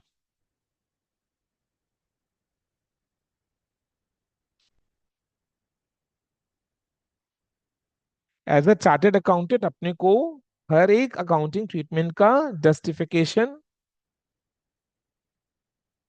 पता होना चाहिए ना। अभी तो अकाउंट्स है, इंटर फाइनल में जो टैक्सेशन है, मैंने तो देखो, मैंने जो पढ़ा था इंटर फाइनल के टैक्सेशन में, हमने मेमोरेंडम टू फाइनेंस एक्ट भी पढ़ा था। मेमोरेंडम टू फाइनेंस एक्ट का मतलब क्या, कि जब पार्लियामेंट में इनकम टैक्स लॉ में कोई चेंज आता है, तो वो चेंज के पीछे का कारण फाइनेंस मिनिस्टर पूरे पार्लियामेंट हाउस को बताता है, एंड वो बनता है memorandum to the finance bill. ठीक है? तो उसमें पूरा एक्सप्लेनेशन रहता है कि ये प्रोविजन हम क्यों लेकर आ रहे हैं, इससे पहले क्या होता था, पुराना जो प्रोविजन था उसमें क्या फॉल्ट था एंड इसके कारण क्या हो रहा था इकोनॉमी में। तो वो प्रैक्टिस को रोकने के लिए हम ये नया प्रोविजन ला रहे हैं जिसके कारण ये इफेक्ट होगा। तो हम लोग तो हर एक प्रोविजन का मेमोरान मैंने तो पढ़ा है भैया, memorandum. Because as a chartered accountant अपने को जो अपना मेन सब्जेक्ट्स है, accounting, taxation, audit, taxation means direct and indirect both, सबका इन डेप्थ में ज्ञान होना बहुत जरूरी है because it's a profession, it's not just a course. कोई नॉर्मल कोई कोर्स नहीं कि हो गया, इसको अपने प्रोफेशन है ना ये अपना। जैसे डॉक्टर के पास जाते तो डॉक्टर को बीमारी का, दवाइयों का पूरा डिटेल में ज्ञान होना चाहिए, अदरवाइज पेशेंट का जान खतरे में है। ठीक है ना। वैसे ही same is the case with, जैसे लॉयर को पूरे सेक्शंस, लॉ का नॉलेज इन डेप्थ में होना चाहिए कि कहाँ पर कैसे क्या अप्लाई करे जिससे कि मेरा क्लाइंट लीगल केस से बच निकले, अदरवाइज वो तो सजा दिलवा देगा अपने क्लाइंट को ना। तो वैसे सीए के लिए भी है। चलो नेक्स्ट, अभी इलस्ट्रेशन 3 में आ जाओ।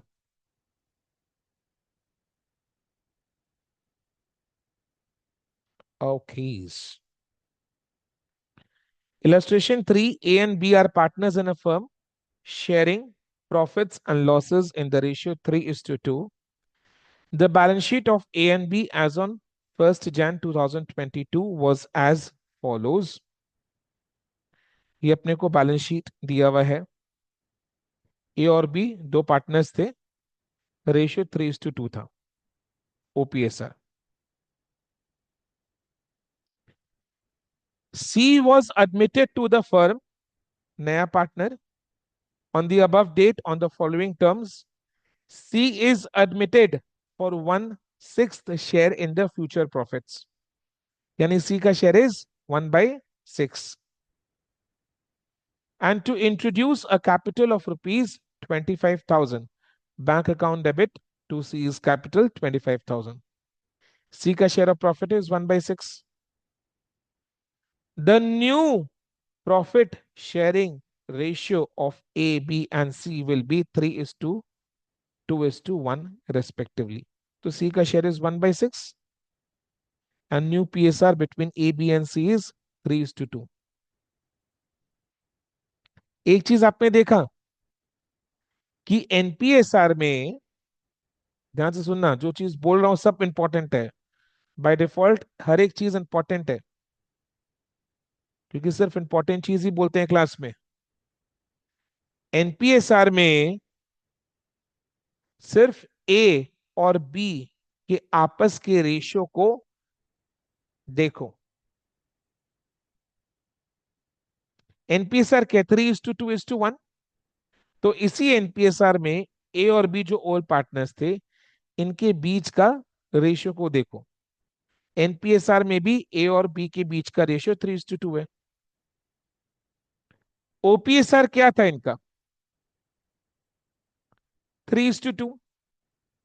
तो जब ऐसा हो क्वेश्चन में, सेकेंड नॉलेज पॉइंट इलस्ट्रेशन 2 में एक पॉइंट सीखे थे अपने, अब इलस्ट्रेशन 3 में सेकेंड नॉलेज पॉइंट, कि जब ऐसा हो कि ओपीएसआर ओल्ड पार्टनर्स के बीच में एंड एनपीएसआर ओल्ड पार्टनर्स के बीच में सेम है, सेम रेशियो है, तो इनका सैक्रिफाइसिंग रेशियो भी सेम रहेगा, 3:2। ये आप कैलकुलेट करके चेक कर सकते हैं। तो एनपीएसआर में ओल्ड पार्टनर्स के बीच में रेशियो 3:2 है और इनका ओपीएसआर भी 3:2 था, तो इनका सैक्रिफाइसिंग रेशियो भी 3:2 है। कैलकुलेट करने का बुड़बकी मत कर देना, ठीक है। C is unable to bring in cash for his share of goodwill. C is unable to bring in cash for his share of goodwill, तो क्या होगा? मतलब सी अपना शेयर ऑफ गुडविल कैश में नहीं ला रहा है, बट ए और बी को तो कंपेंसेशन चाहिए, बिकॉज सी के आने से उनका शेयर ऑफ प्रॉफिट कम हो रहा है। तो इसके लिए क्या करे बोलो? सी तो ला नहीं पा रहा अपना शेयर ऑफ गुडविल, तो क्या करेंगे? सी के कैपिटल में से गुडविल का शेयर को एडजस्ट करके ए और बी के कैपिटल अकाउंट में डाल देंगे, यानी बेसिकली कैपिटल एडजस्टमेंट करना है। So where the new partner is not able to bring his share of goodwill, we pass the entry for capital adjustment. आई बात समझ में? यानी गुडविल का हिस्सा तो लेकर रहेंगे। क्यों? इतना जबरदस्ती क्यों है गुडविल? सोचो जरा, एक पॉइंट बता रहा हूं मैं। आज देखो, गुडविल का वैल्यूएशन करने के लिए बेस क्या क्या बेस होता है गुडविल का वैल्यूएशन में? What is the base that we use for valuation of goodwill? It is the profits. क्यों? बिकॉज गुडविल है तो प्रॉफिट और उसे ज्यादा है। गुडविल है तो प्रॉफिट अच्छा है, राइट? एंड गुडविल वैल्यूएशन करने के लिए अपने नंबर ऑफ इयर्स परचेज से मल्टीप्लाई करते हैं। नंबर ऑफ इयर्स परचेज का मतलब क्या है? कि आने वाले सालों में गुडविल होने के कारण इतना प्रॉफिट बनता रहेगा। आने वाले सालों में गुडविल होने के कारण इतना प्रॉफिट बनता रहेगा। से 3 इयर्स परचेज, तो आने वाले 3 साल में इतना प्रॉफिट बनता रहेगा। और इस प्रॉफिट का हकदार कौन है? ए और बी। बिकॉज गुडविल आज किसने बना के दिया? ए और बी ने अपनी कड़ी मेहनत से बिजनेस को आज इस मुकाम पर खड़ा किया। बट सी का एडमिशन हो रहा है, तो सी को बने बनाए बिजनेस में एक शेयर मिल रहा है, जिसको ए और बी सैक्रिफाइस कर रहे हैं। तो गुडविल के कारण फ्यूचर में जो प्रॉफिट बनने वाला है, उसमें ए और बी का शेयर सैक्रिफाइस हो रहा है, क्योंकि सी को वो शेयर गेन हो रहा है। तो सी एडमिशन के टाइम में ही अपना वो गेन कंपेंसेट कर देगा ए और बी को, दे देगा, हाथों में दे देगा, लो तुम्हारा जो आने वाले 3 साल में प्रॉफिट होने वाला है गुडविल होने के कारण, ये लो आज की डेट में ले लो। तो उसी को बोलते हैं share of goodwill. Share of goodwill का मतलब क्या पता है? Internal meaning is share in the future profit, जो गुडविल होने के कारण होगा आने वाले 3-4 साल में। So it is basically share in the future profits on account of goodwill.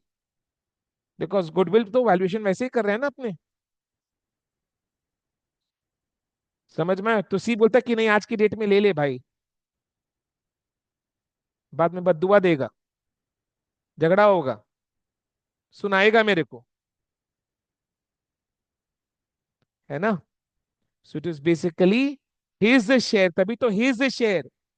He is the share of goodwill का मतलब क्या? He is the share in आने वाले 3-4 सालों में जो प्रॉफिट होगा ऑन अकाउंट ऑफ गुडविल, तो वो आज की डेट में लाकर ए और बी को हाथ में दे देगा, जिस रेशो में उन लोगों ने सी के लिए बलिदान दिया। तो सी अगर अपना शेयर ऑफ गुडविल कैश में नहीं ला पा रहा है, हम कैपिटल से एडजस्ट करके निकाल लेंगे, बट निकालेंगे तो है ही। समझ में? अब आगे क्या बोल रहे हैं समझ में है ना? वो रीवैल्यूएशन का चक्कर है, ये गुडविल का चक्कर, कैसे एडजस्टमेंट्स हो रहे हैं, ये सो नो। नाउ क्या बोला आगे? They decide to calculate goodwill on the basis of C's a share of profit. अच्छा सुनो, रुको, इसमें गुडविल कैलकुलेट करने का कुछ अलग तरीका बताया हुआ है। दे डिसाइडेड टू कैलकुलेट मतलब गुडविल का amount calculate On the basis of she is a share of profit, C is a share of profit is 1/6. And the capital contribution made by him, capital contribution is 25,000. Okay. To the firm. So C का share of profit is 1/6. And 1/6 share पाने के लिए C ने कितना पैसा लगाया business में, partnership business में कितना कंट्रीब्यूट किया? 25,000. तो 1/6 शेयर ऑफ द प्रॉफिट्स पाने के लिए सी ने पार्टनरशिप बिजनेस में, share of profit basically return, it's a return on investment ना, return on investment in the partnership business. So investment is 25,000 to get a return of 1/6 share in the profit. So 1/6 share पाने के लिए 25,000 capital contribute किया. तो कायदे से तो firm का टोटल कैपिटल कितना होना चाहिए? 1/6 के लिए अगर सी 25,000 दे रहा है तो हिसाब से तो फर्म का टोटल कैपिटल कितना होना चाहिए? 1.5 लाख। 1.5 लाख होना चाहिए. तो देखो 1.5 लाख है क्या? ए का कितना है? ए और बी का मिलाकर 80 है. सी ला रहा है 25, तो कितना हो रहा है? 1,05,000. और अब अभी हमने कितना कैलकुलेट किया था? होना कितना चाहिए था? 1.5 लाख. ये क्या देख रहे हैं अपने? 1.5 लाख की जगह एक्चुअल कैपिटल 1,05,000 है. कम कैपिटल है. हकीकत में कैपिटल कब है?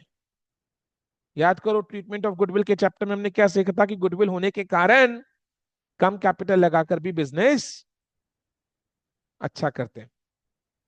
बिकॉज अगर फर्म में गुडविल है तो कम इन्वेस्टमेंट लगाकर, कम कैपिटल लगाकर भी बिजनेस को दौड़ा सकते हैं. बिकॉज मार्केट में नाम है. तो अगर मार्केट में नाम है तो छोटी सी दुकान में भी अच्छा कमा लेंगे. और मार्केट में नाम नहीं है तो बड़ी दुकान लगाकर भी कमाने में टाइम लग जाएगा. छोटा सा तिवारी का दुकान खोलेगा, बहुत कमाएगा.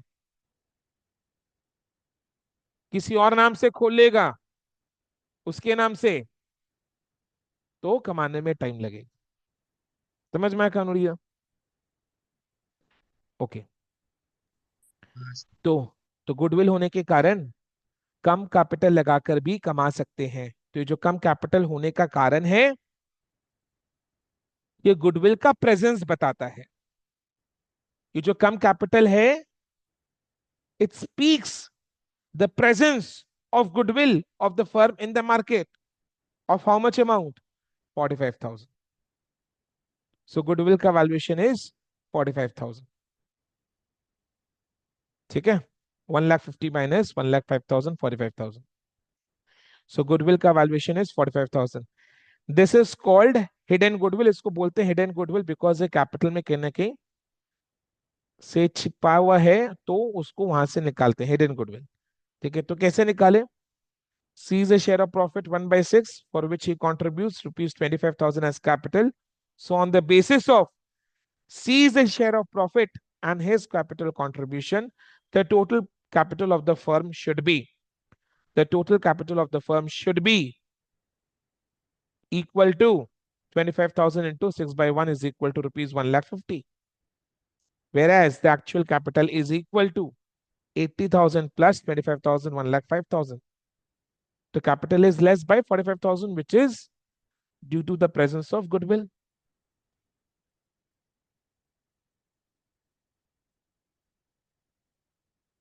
समझ में आया?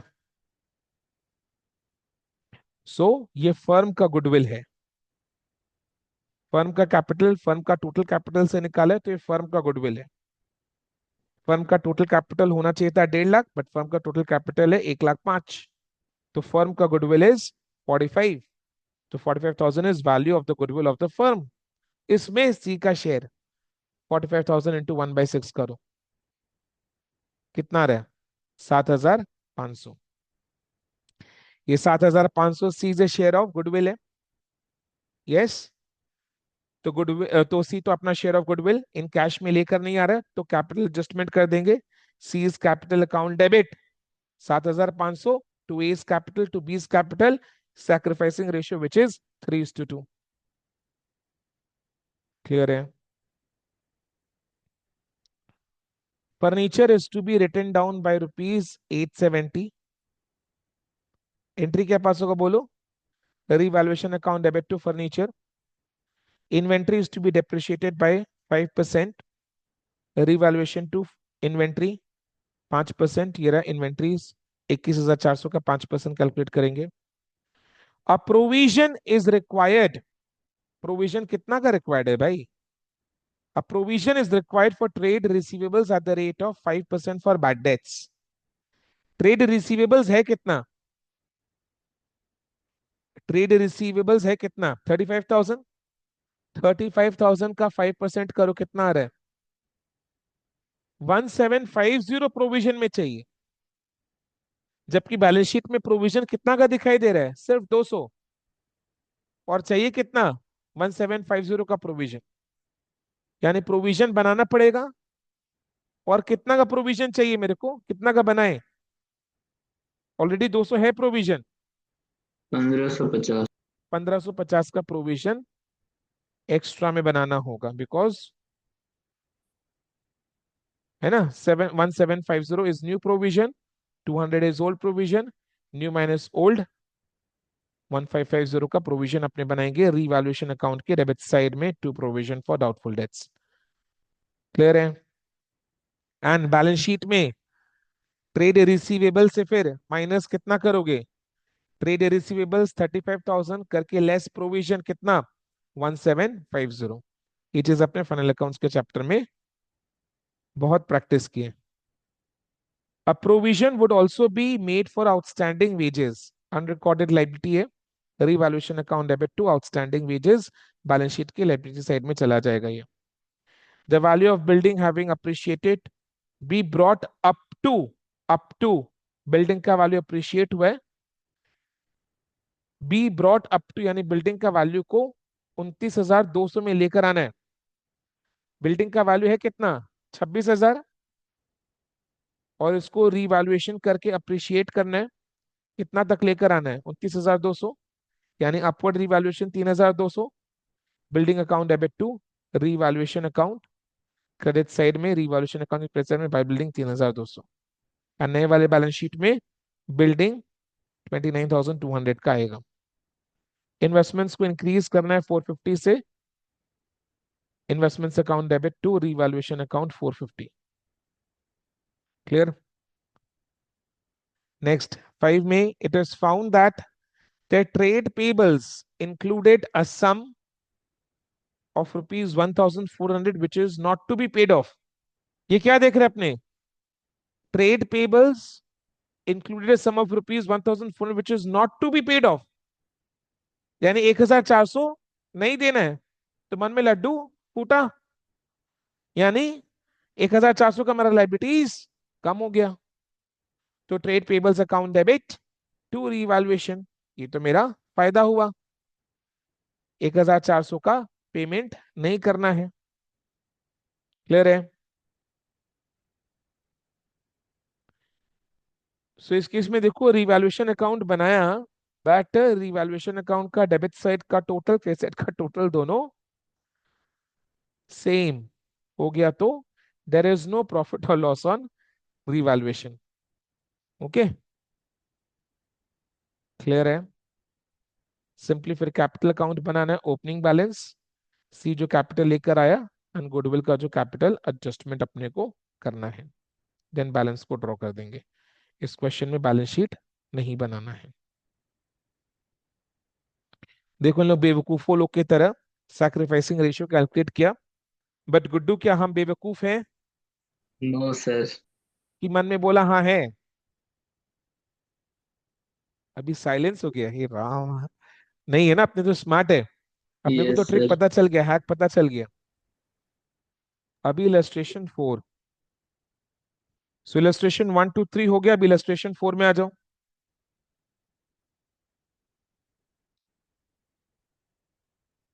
ये फुल फ्लेजेड क्वेश्चन है. So Dalal, Banerjee and Malik are partners in a firm sharing profits and losses in the ratio. अच्छा, पहले से ही 3 पार्टनर्स है. सो इनके बीच का OPSR is 2:2:1. Their balance sheet as on 31st March 2022 is as below. ये balance sheet अपने को, balance sheet में अपने खास आइटम देख रहे हैं which is general reserve. General reserve मतलब कि मेरा एक्यूमुलेटेड प्रॉफिट, मेरा सेविंग्स, बिजनेस का सेविंग्स है ये. प्रॉफिट में से वो जो बचा बचा कर रिजर्व में सेव करते रहा, तो ये प्रॉफिट का सेविंग्स है. यानी किसके बैलेंस शीट में दिखाई दे रहा है? पुराने पार्टनर्स के बैलेंस शीट में दिखाई दे रहा है. ये किसने बचा कर रखा हुआ है? पुराने पार्टनर्स ने बचा के रखा हुआ है. तो इसका हिस्सा जैसे ही पुराने पार्टनर्स देखेंगे कि नया पार्टनर का एडमिशन हो रहा है, उन लोग क्या करेंगे? आपस में रिजर्व्स बांट। आपस में बांट लेंगे. क्या बात है, वेरी गुड. सो रिजर्व्स को आपस में बांट लेंगे, यानी रिजर्व्स का पैसा उनके कैपिटल अकाउंट में क्रेडिट कर देंगे. इन ओल्ड PSR, पुराना रिजर्व OPSR में ओल्ड पार्टनर्स के कैपिटल अकाउंट में क्रेडिट हो जाएगा.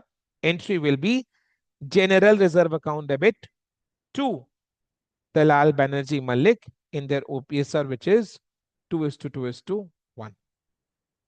क्लियर है?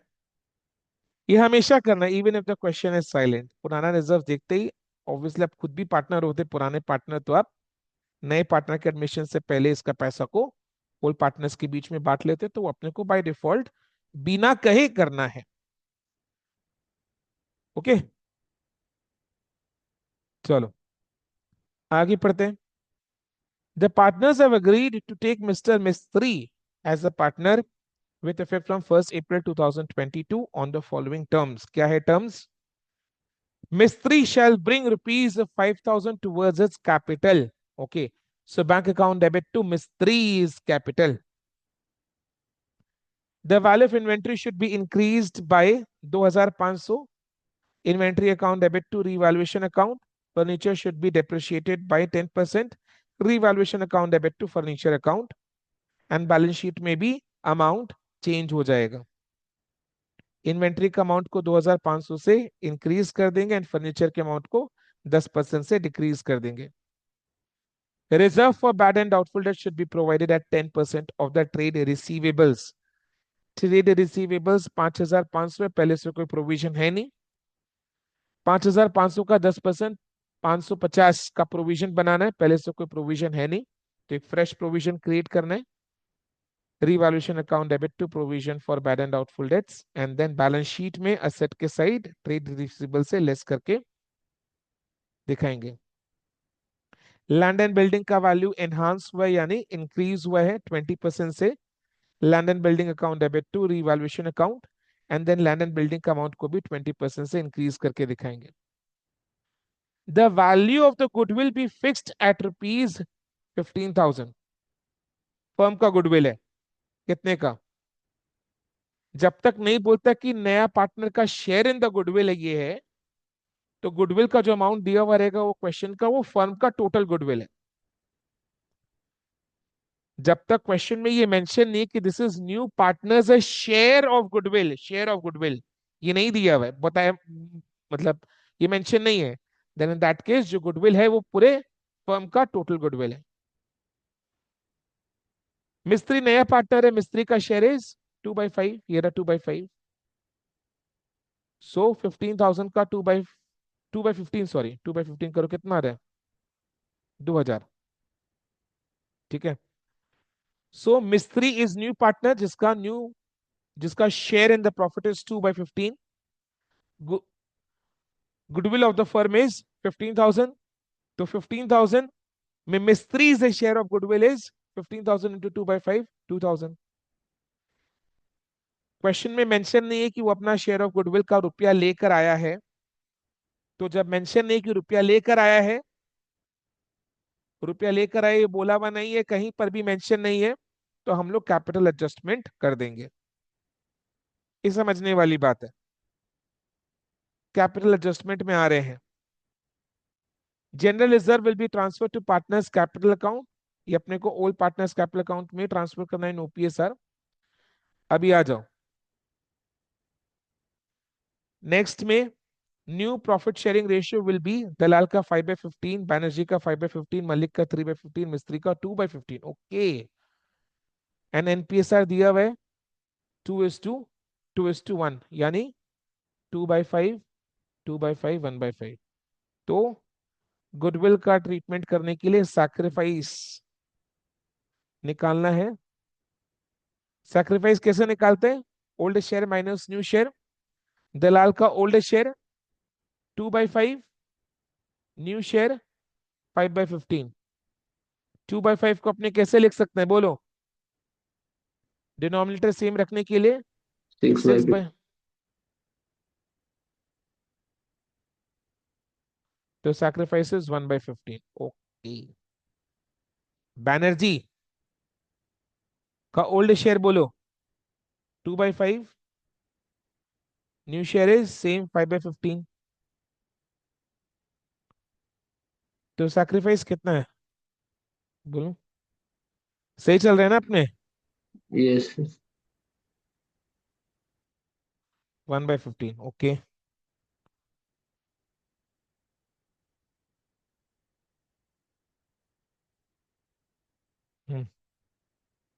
सही है।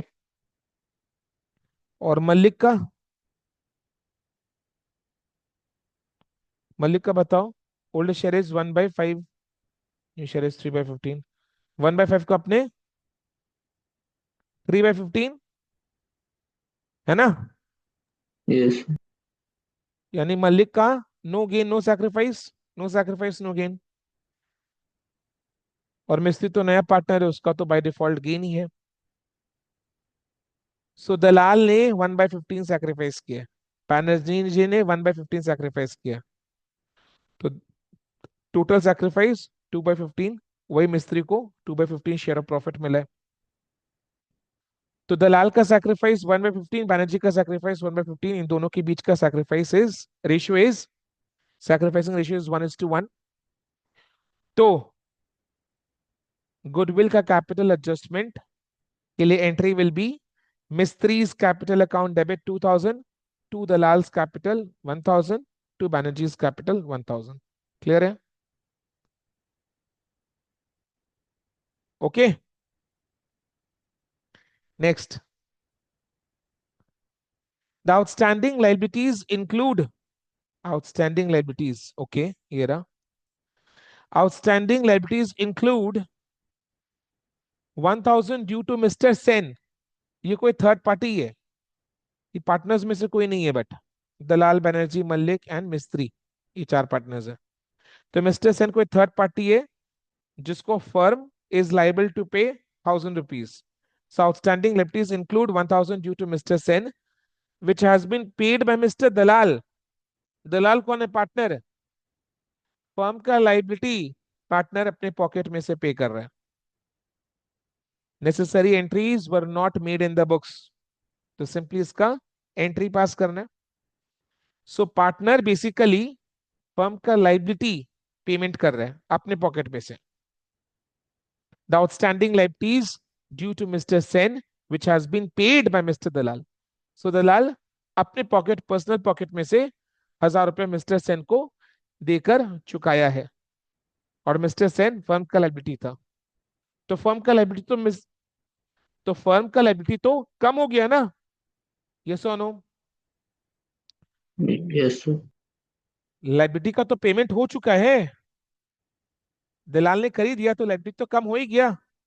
लाइबिलिटी डिक्रीज, डेबिट, तो outstanding liabilities account debit 1000। Credit कौन सा काउंट करोगे? ये 1000 रुपया किसने दिया? Dalal. Who is the giver? Dalal. Liability का पेमेंट हुआ है, liability decrease debit, who is the giver? किसने पेमेंट किया लाइबिलिटी का? दलाल। Credit the giver. हमेशा गोल्डन रूल से कनेक्ट कर रहे हैं, rules of debit and credit से कनेक्ट कर रहे हैं और एंट्री को समझा रहे हैं। सो इसका entry is outstanding liabilities account debit to mister Dalal account 1000।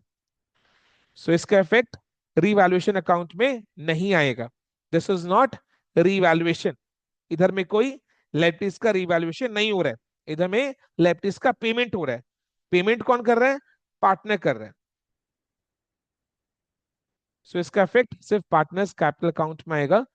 तो दलाल के कैपिटल अकाउंट के क्रेडिट साइड में by outstanding liabilities 1000 and balance sheet में अब आउटस्टैंडिंग लायबिलिटीज कितना का दिखाई देगा? सिर्फ 500 रुपए का। 1500 पहले से था, 1000 का पेमेंट हो चुका है, 500 रुपए का दिखाई देगा। Right. Revaluation account, capital account, balance sheet, full fledged question है यार, इसको अपने को कर लेना है। ठीक है।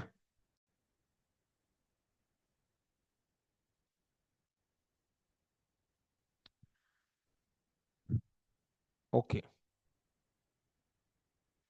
Now next illustration 5।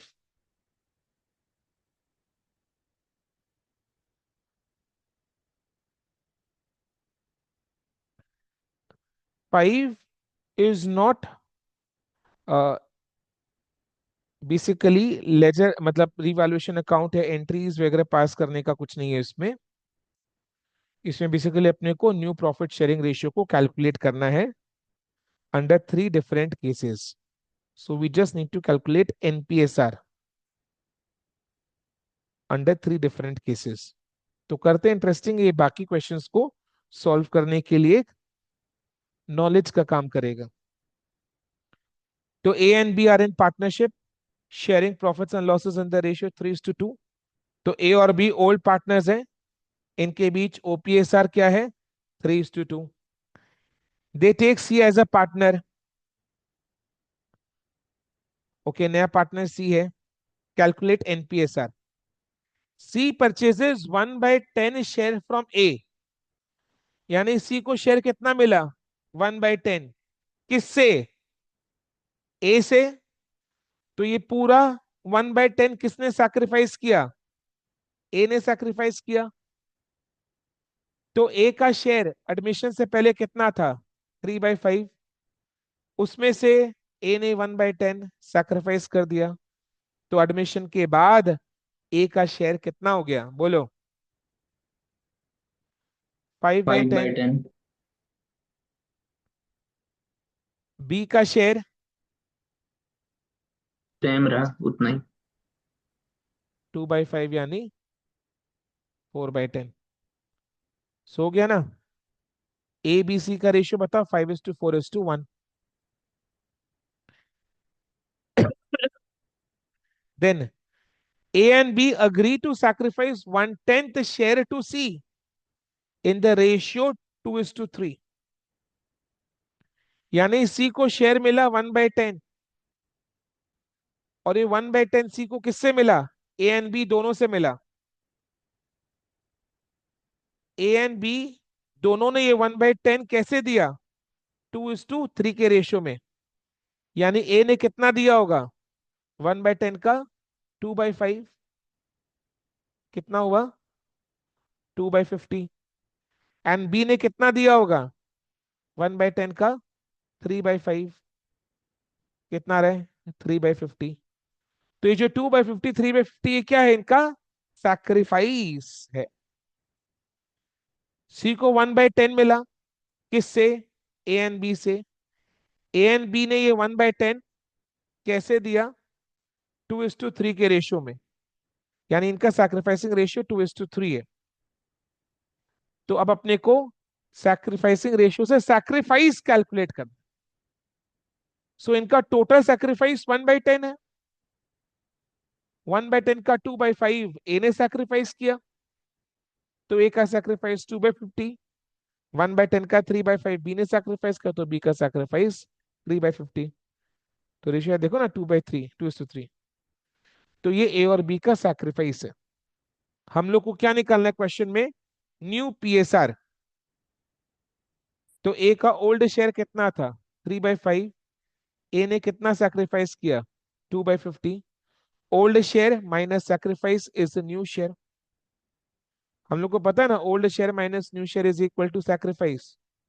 तो सोचो जरा, old share minus sacrifice is equal to new share. So old share में से सैक्रिफाइस माइनस कर देंगे तो न्यू शेयर मिल जाएगा। तो न्यू शेयर कितना आ रहा है इसका, बोलो जल्दी। 10 से मल्टीप्लाई करो, 28/50 आ रहा है। 20 बी का बताओ। ओल्ड शेयर 2/5, सैक्रिफाइस 3/50, कितना? 17 बाई सेवन। बाई 50। अब रेशियो में रखने के लिए डिनोमिनेटर सेम, तो सी का 1/10 को अपने 5/50, तो रेशियो बना 28:17:5, है ना? ओके। 3 में simply gets 1/6 share of profit, सिर्फ इतना बोला हुआ है। किसी को 1/10 शेयर ऑफ प्रॉफिट मिला है, simply gets 1/10 share of profit. तो सोचो ना, सी का शेयर 1/10 है, तो ए और बी के लिए कितना बचा? 9 नाइन by बाई 10 टेन और कुछ नहीं बोला है, तो ये 9/10 ए और बी आपस में किस रेशियो में बांट लेंगे? old ratio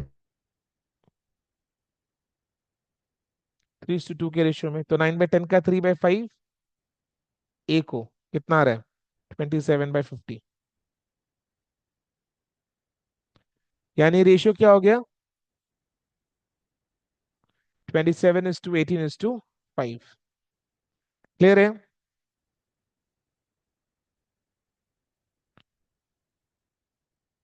ओके, समझ में आया ना आज का डिस्कशन? तो आज अपने इलस्ट्रेशन 5 तक कर रहे हैं स्टॉप, ठीक है? तो आज अपने इलस्ट्रेशन 1 to 5 को सॉल्व किया है। अच्छे से आपको इसका रिटन प्रैक्टिस करना है, ठीक है? तब जाकर कहीं दिमाग में ये रजिस्टर हो पाएगा। क्लियर है? चलो देन, आज के लिए इतना ही। यहीं पर अपने आज अपने स्टॉप करते हैं। नेक्स्ट डे इसी चैप्टर को कंटिन्यू करेंगे इलस्ट्रेशन 6 से। Okay then, thank you so much and bye, take care.